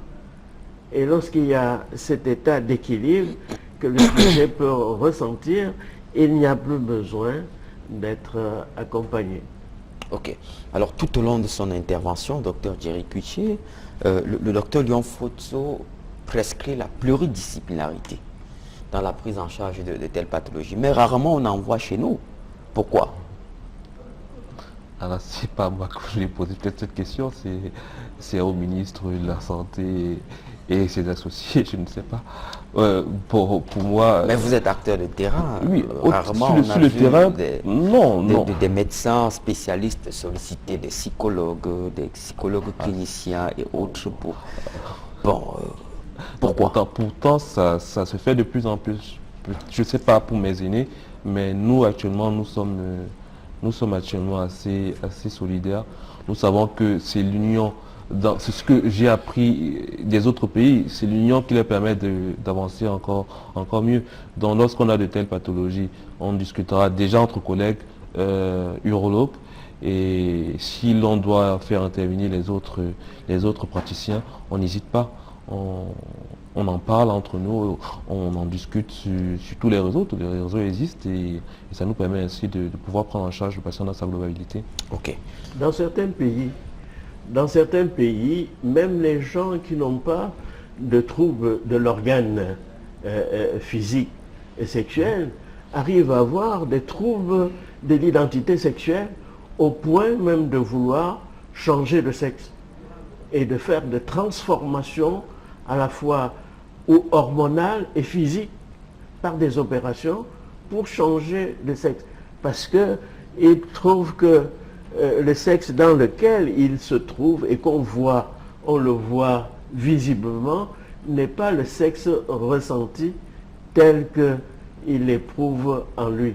Et il ressent un besoin de transformer, de changer pour vivre le sexe opposé qu'il ressent. Et les opérations, ces changements ne se font pas simplement à la demande du malade comme ça. Donc ça se fait dans un contexte de pluridisciplinarité avec une prise en charge psychologique très importante pour qu'on puisse arriver à cette satisfaction. Et ça se fait dans certains pays occidentaux, et peut-être qu'un jour, Puisque aujourd'hui, il y a tellement des modifications dans ce domaine-là de la sexualité, parce que les troubles de l'identité sexuelle, c'est quelque chose de vaste et important. Je dis qu'un jour dans ce pays, parce qu'il y a d'autres choses qui arrivent actuellement dans ce pays et dont on n'avait pas idée dans le passé. Par exemple, lorsque j'étais jeune psychiatre dans les années 75, on recevait parmi les malades, par exemple, des gens qui... ça c'était en France, hein, c'est pas au Cameroun, les gens qui se faisaient consulter pour une homosexualité considérée à l'époque comme une pathologie mentale. Mais aujourd'hui, les choses, vous voyez, c'est comment ça se passe. On est en arrivé jusqu'à l'autorisation du mariage. Sous d'autres cieux. Voilà. Mais chez nous, ce n'est pas encore le cas. Et à ce sujet, docteur Jerry Cuitier ne semble pas très d'accord à épouser non, je pense qu'on y arrivera. Non, on y arrivera sûrement.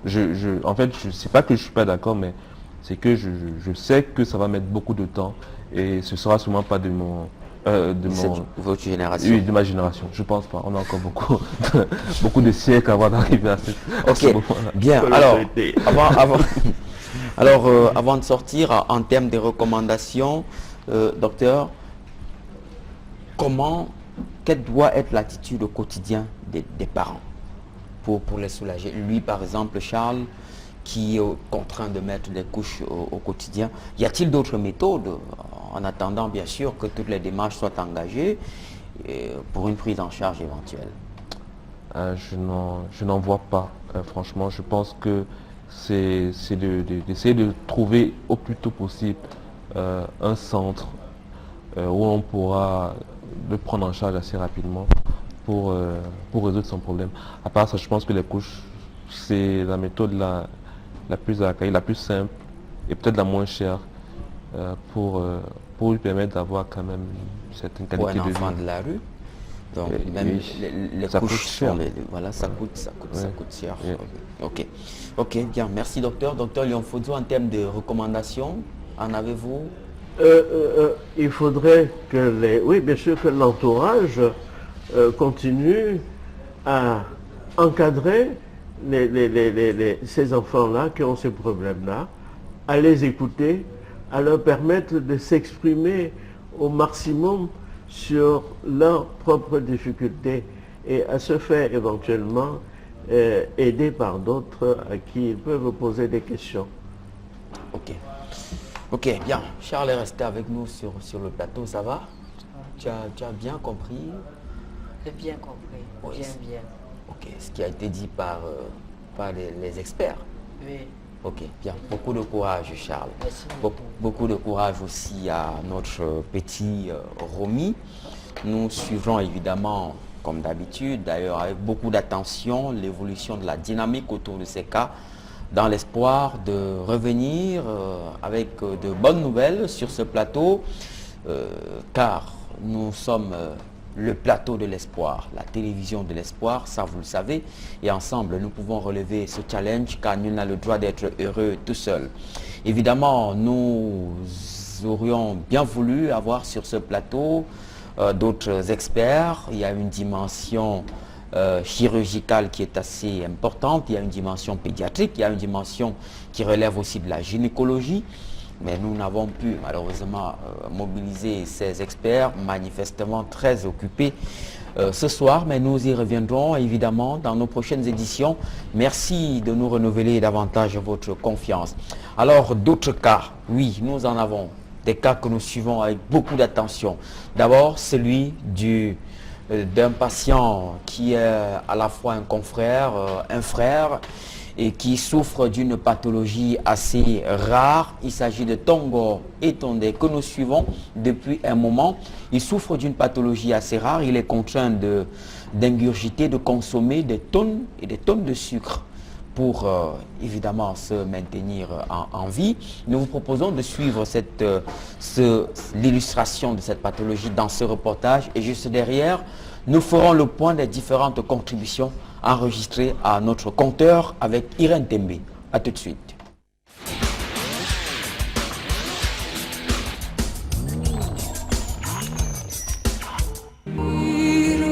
Apparemment bien portant, malgré sa démarche brinque-ballante, Alain Désiré Tongo Etonde est très malade.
Le corps m'impose que je mange toutes les 2 heures.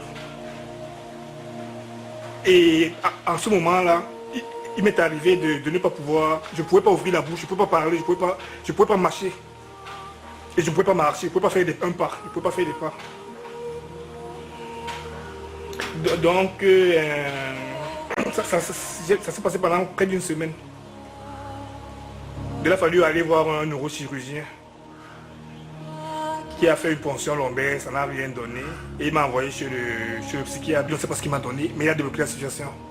Ça veut dire que j'ai repris la parole, j'ai commencé à manger, j'ai repris mes pas, quoi. Pendant 1 semaine, et après, j'ai dû rester avec lui pendant près de 3 années. J'ai été son malade pendant près de 3 années. Cet ancien étudiant de l'université de Yaoundé 1 n'a pas pu poursuivre ses études après l'obtention de la licence à cause du mal qui le terrasse depuis la naissance. C'est en 2e année à l'université que j'ai commencé à fréquenter les hôpitaux parce que je n'arrivais plus à manger la nourriture préparée. Quand je mangeais la nourriture préparée, ça me bouleversait. Je n'avais envie de rien faire. Donc j'avais perdu du poids, j'étais mince. À ce moment, je crois que j'ai fait au moins 15 examens de séropositivité, quoi. Je crois que j'étais l'un des premiers. Je crois que je suis l'une des personnes qui a fait le plus d'examens de séropositivité. Il a fait tout le monde, on ne comprenait pas. Il fallait faire des examens. Dont celui de séropositivité. Bon, bien sûr, on n'a jamais rien retrouvé. Alors, en même temps, on n'a pas retrouvé la cause du mal, bien entendu. Je ressentais, c'était ce ballonnement dans le ventre. Ce ballonnement qui m'indisposait. Qui était désagressif, qui m'indisposait en fait. J'avais du mal à respirer, j'avais du mal à lire, j'avais du mal à tout faire. Et j'étais tout dans mon coin. Ça veut dire que dès que j'étais tout dans mon coin, même au lycée, j'ai tout été dans mon coin. Alain Désiré Tongo Etonde, qui vit seul parce que, abandonné par ses proches, peine à faire quoi que ce soit. La batterie d'examens effectués a permis de circonscrire le mal qui le dérange depuis ses premiers jours sur Terre. Des spécialistes de la santé l'appellent l'insulinome, pratiquement le contraire du diabète. Et c'est en 2010 que tout se dévoile. C'est vers l'année 2010, les années 2010 qu'on a prédiagnostiqué la maladie. Donc il y a un bon samaritain qui a compris ce qui se passait. Et il m'a dit que je comprends ce qui se passe. Et il a cherché pendant 3 années, ça veut dire de 2008 à 2010. Il m'a dit que je vais chercher. Et c'est en 2010 qu'il m'a dit, j'ai trouvé ta maladie, j'ai trouvé de quoi tu souffres.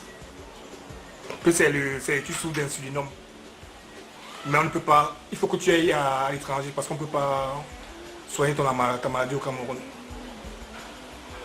Et tout récemment, je me suis ressenti très mal. Je suis reparti le voir. Il m'a dit que désormais on peut diagnostiquer l'insulinome au Cameroun et il pensait qu'on pouvait la soigner au Cameroun. Donc j'ai repris, j'ai fait une série d'examens, environ une dizaine d'examens.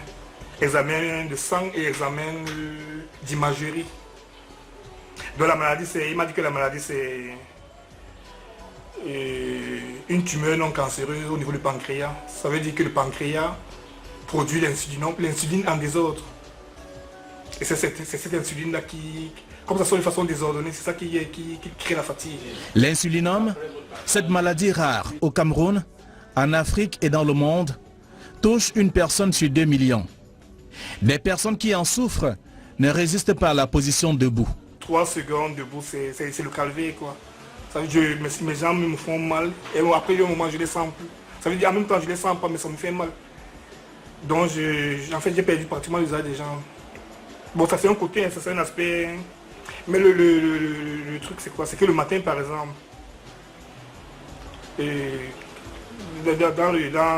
quand je me réveille il faut que je fasse les selles. Et je fais les selles très difficilement. Ça veut dire qu'il faut que je fasse une pression gymnique pour pouvoir expulser les selles. Et je dois le faire pendant 4 heures de temps. Ça veut dire dès que j'ai expulsé une fois, il faut attendre près d'1 heure. Et tant que je n'ai pas expulsé 4 fois, je ne peux rien faire dans la journée. C'était ma journée plombée. Si par exemple j'ai rendez-vous avec quelqu'un à 8 heures, il faut que je me réveille à 4 heures. Si je ne me réveille pas à 4 heures pour être au rendez-vous à 8 heures, jusqu'à ce rendez-vous pour rien faire. Donc je ne sortirai même pas. Donc ça c'est un des aspects. L'autre aspect c'est quoi? C'est que il faut que je mange toutes les 2 heures. Et la nuit avant de dormir, je prends l'équivalent d'un repas et plus 30 morceaux de sucre. Tous les jours. 30 morceaux de sucre. Il y a 3 années, je consommais, pendant 3 ans, je consommais 80 morceaux de sucre par jour. Pendant 3 ans, j'ai consommé 80 morceaux de sucre par jour.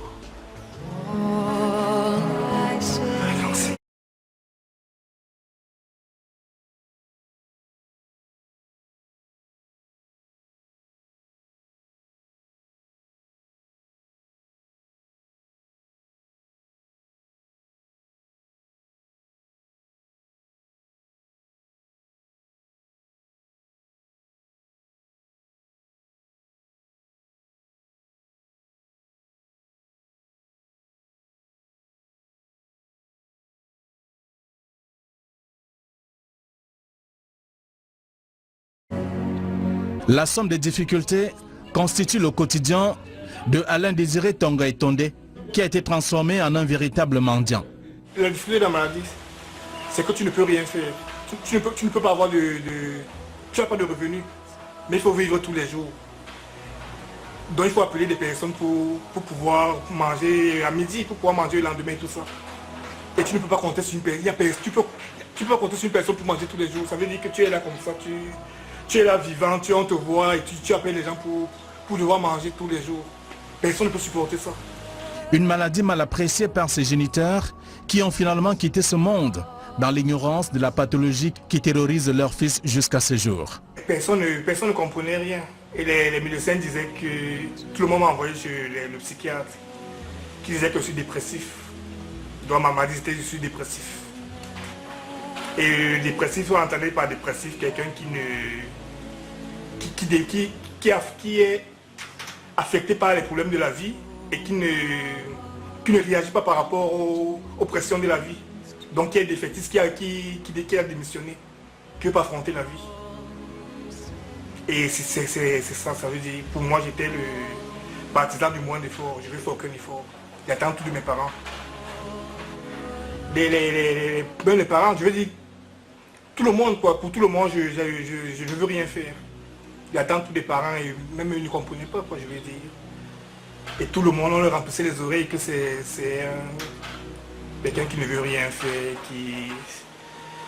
ce qui fait que mes relations avec les parents étaient très très difficiles. Mon père est décédé en 2005, 2 ans avant qu'il ne meure, on ne s'est pas parlé. J'ai voulu saisir les symptômes sur ordinateur pour donner au médecin, pour que je n'ai plus à chercher mon mot devant le médecin. Donc pendant que je le fais, mon père me dit que ça bouffe l'électricité. Puis j'étais retourné chez lui. Il me dit que ça bouffe l'électricité, il faut que je saisisse les trucs sur l'ordinateur. Je me dis qu'il y a un peu. Je viens de vivre, je suis en train de vivre quelque chose de terrible. Le monsieur me dit que je bouffe sur l'électricité. Donc pendant que je saisis les trucs et je regarde la télé, il me dit, il vient éteindre la télé. Il ne comprenait pas ma maladie. Il comprenait forcément pas ma maladie. Et moi je suis là, je vis une tragédie, je vis ce truc-là. Et tu es avec ton père, avec la personne qui est censée te... Lui, il vient te faire ce genre de choses. En fait, et bon, lui, il n'a pas été le seul. J'ai pratiquement le même rapport avec ma mère, quoi. Je veux dire, 2 ans avant son décès, on s'est pas parlé. Oui, pour les mêmes raisons, pratiquement. Le journaliste est désormais hors service. À cause des atrocités de l'insulinome, cette maladie rare vit les pires moments de son existence sur Terre. Il doit manger toutes les 2 heures. Consommer du sucre en permanence, à savoir 30 carreaux par jour. Difficile de résister à la position debout. Voilà le régime sous lequel vit Alain Désiré Tongo Etondé. Il a donc besoin de vous. Que dis-je, de nous.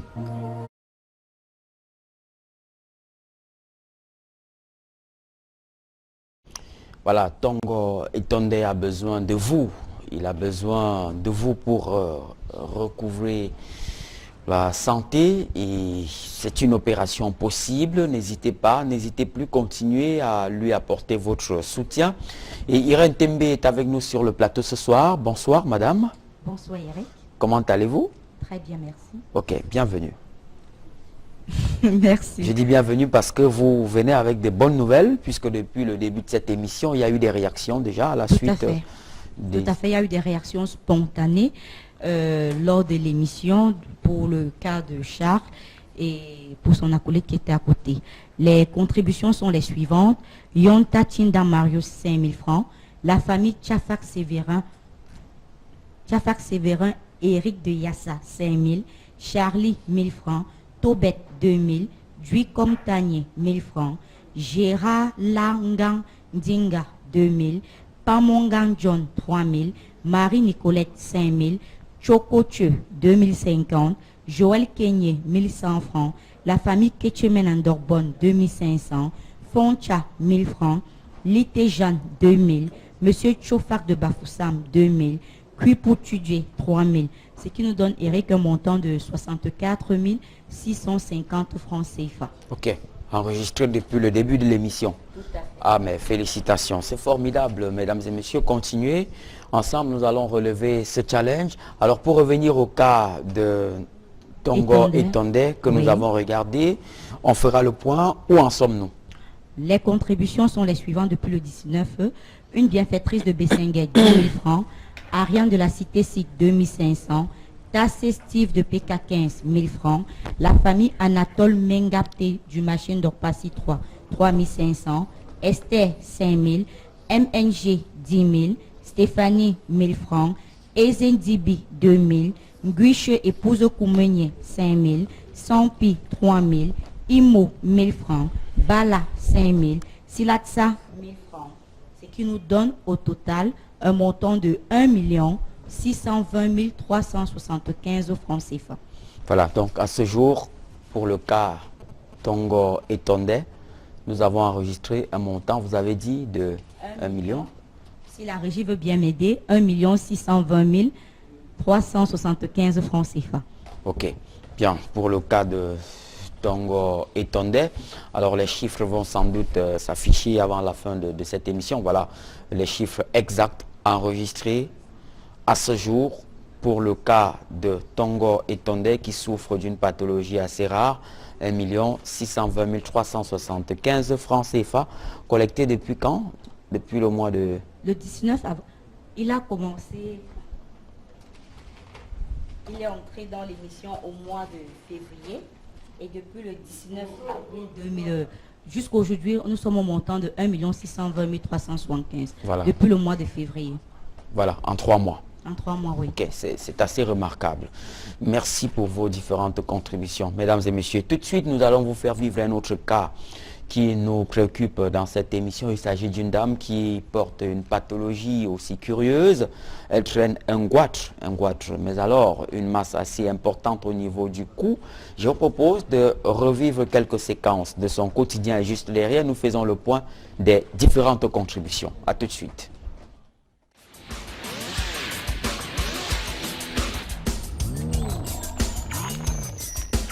La démarche de cette dernière démontre à suffire qu'elle n'est pas en bonne santé.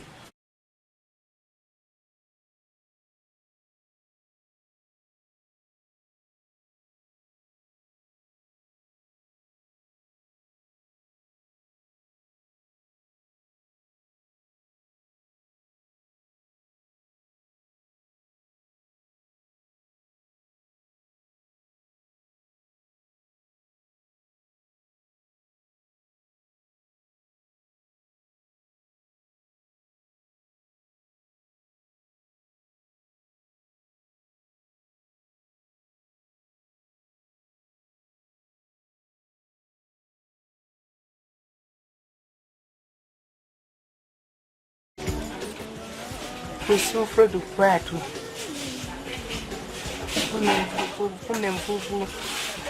Vous voyez. Donc je n'ai pas de moyens pour aller à l'hôpital. La maladie a commencé, je sentais les maux de tête. Les maux de tête, je pars à l'hôpital.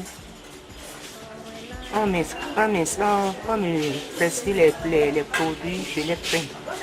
C'est après certaines années que j'ai vu comment le cou a commencé à gonfler.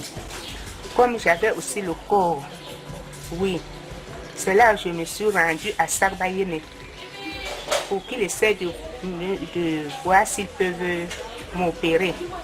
Veuve Nsela Ete Moussissa, âgée de 63 ans, est malade. Au début de la pathologie qui la ronge depuis des années, elle dit avoir été stigmatisée par le personnel médical qui l'a consultée. Ils m'ont consulté. Ils m'ont dit que va à Douala, va mourir à Douala. Je dis mourir à Douala comment? Moi je suis malade. Sauvez-moi, vous dites que j'aille à Douala faire comment? Et le médecin là, il a dit pas seulement, c'est ce que je te dis. Ils m'ont prescrit rien que les médicaments des verres. C'est ça que j'ai ramené à Sarbayene. Je suis alors restée, je ne savais pas d'où aller. Je suis encore partie à Métèque. Il y a le carnet de Métèque ici. Arrivé là-bas, le docteur là, il m'a consulté, il a commencé à me donner les remèdes. Et ça allait. J'ai fait 4 ou 5 tours là-bas. Le dernier jour où je suis arrivée, je ne l'ai plus trouvé. Je me suis dirigée vers ses amis, ses collègues. Oui, c'est ça, c'est les 2 hôpitaux là que je suis partie. Les années sont passées et la maladie a pris du volume. Ces nuits sont tristes. Je me sens très mal à l'aise. Je me sens très mal à l'aise. Je n'arrive pas à beaucoup marcher. Je ne peux pas marcher même 1 kilomètre. Et si je dors la nuit, je n'arrive pas bien à dormir. Oui, je suis mal à l'aise. C'est ce que je peux dire. Parce que il y a des fois mon cœur frappe très fort de telle manière que je n'arrive pas à parler. Oui, je n'arrive pas à parler. Donc quand ça me frappe comme ça, tout le corps est cassé. Tout mon corps est cassé. Et j'ai déjà fait le deuil ici moi-même. Sur mon cou-ci, j'ai déjà fait le deuil. Je suis fatiguée. Je suis vraiment fatiguée. Je suis fatiguée. Oh. Fatiguée. Une personne. J'ai pris.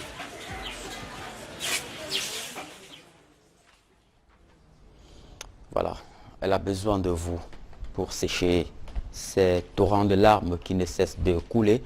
Et pour faire le point des différentes contributions, Irène Tembe, où en sommes-nous? Oui, à la suite des contributions de la semaine dernière, les différentes contributions qui ont été enregistrées depuis le 18 avril au compte de Mama Sela sont les suivantes.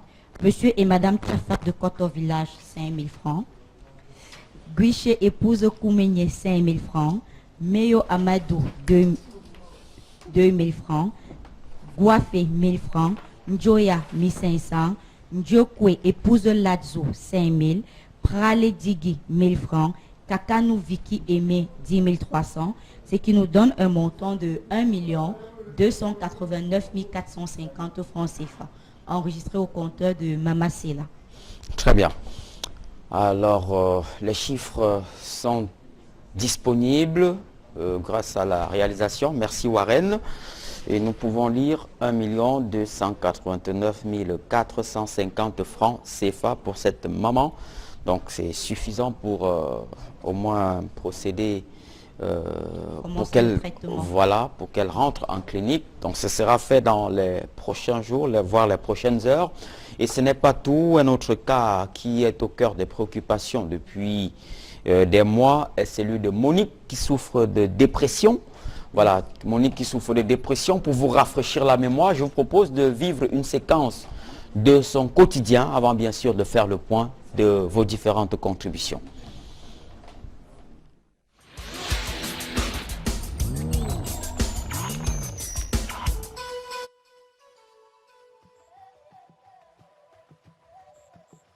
Dans les couloirs du quartier Noubel à Douala, Emilienne Tekani, la dame qui balade l'un des enfants abandonné par sa sœur, devenu handicapé mental, dit souffrir le martyr. Ce qui me fait mal, c'est les enfants que ma sœur malade mentale a abandonnés. Et ils ont besoin aussi de vivre. C'est ce qui me fait plus mal.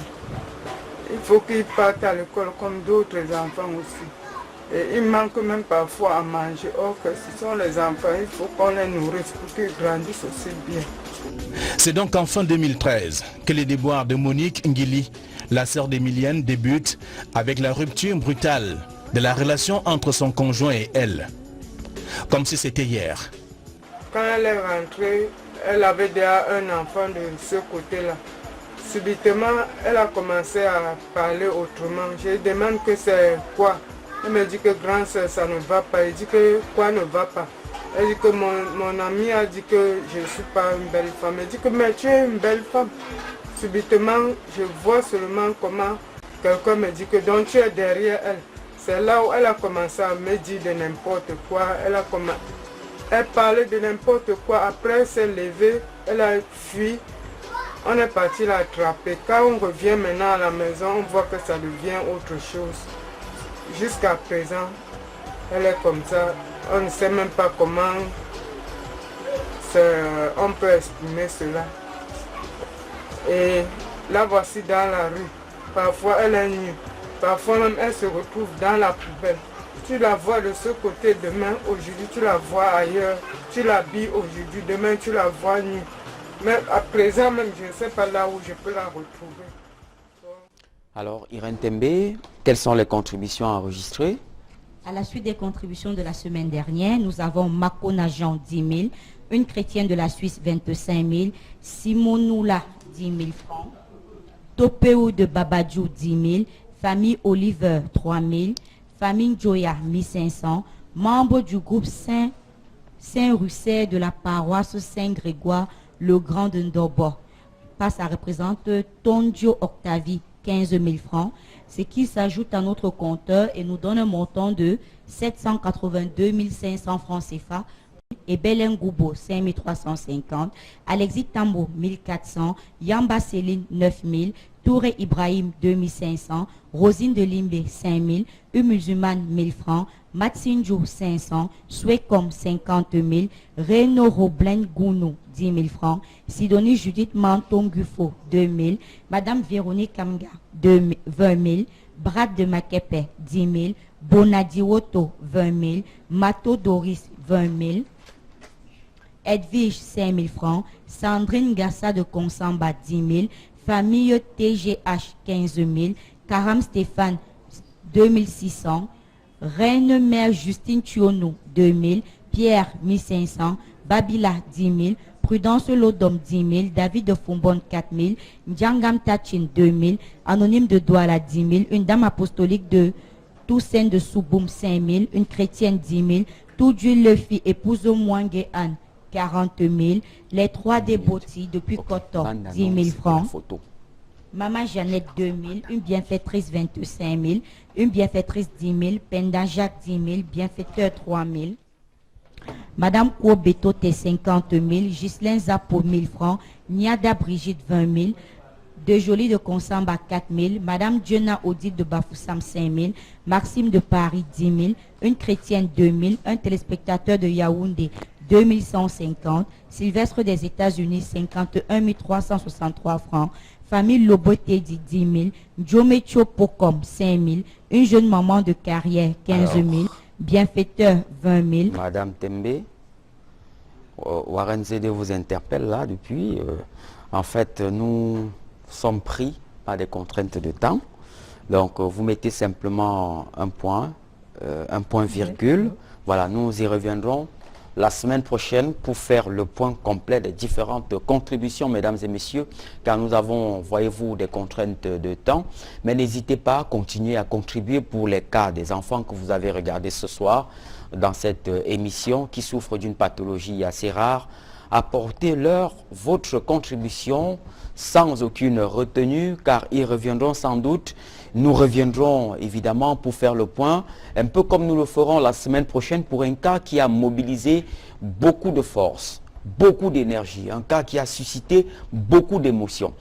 Eh bien, vous avez souhaité en savoir un peu plus sur ce que deviennent les cas sociaux.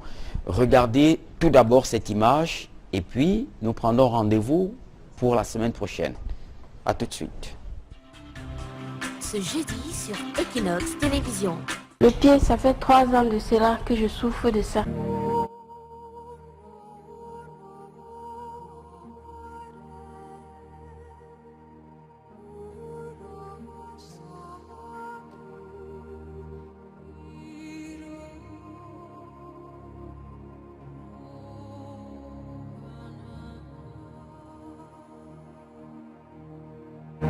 Son histoire vous a ému sur Regard Social. Et depuis cela, comme ça, là, je n'ai même pas d'argent pour soigner. Au jour le jour, ça ne fait que s'augmenter. Comme vous voyez là, ça ne fait que s'aggraver, ça pourrit. Vous en avez compati, vous l'avez soutenu. Toutes les mamans, tous les papas qui me regardent à ce moment, tous les gens de bonne volonté qui puissent vraiment m'aider, je vous en supplie. Qu'est devenue Micheline? Retrouvez Eric Kwamo et les experts ce jeudi dès 20h45 sur Equinox Télévision. Retrouvons-nous jeudi à 20h45 pour un grand moment de télévision. Qu'est devenue Micheline? Rendez-vous jeudi 20h45 sur les antennes de Equinox Télévision. Je n'en dis pas plus. Alors, avant de sortir de cette émission, je propose de regarder cette image.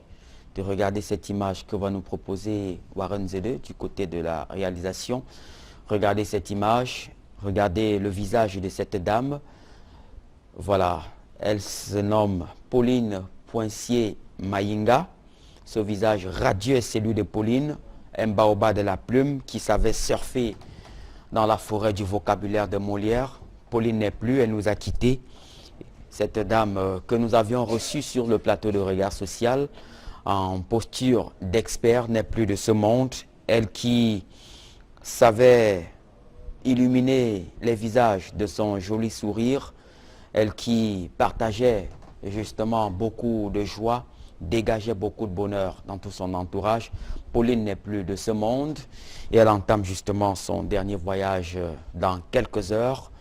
Nous avons tenu à dire adieu à cette dame que nous avons reçue régulièrement sur ce plateau. Ainsi va le monde, vous comprendrez et vous comprenez ce soir, mesdames et messieurs, que vanité des vanités, tout est vanité. Bonsoir.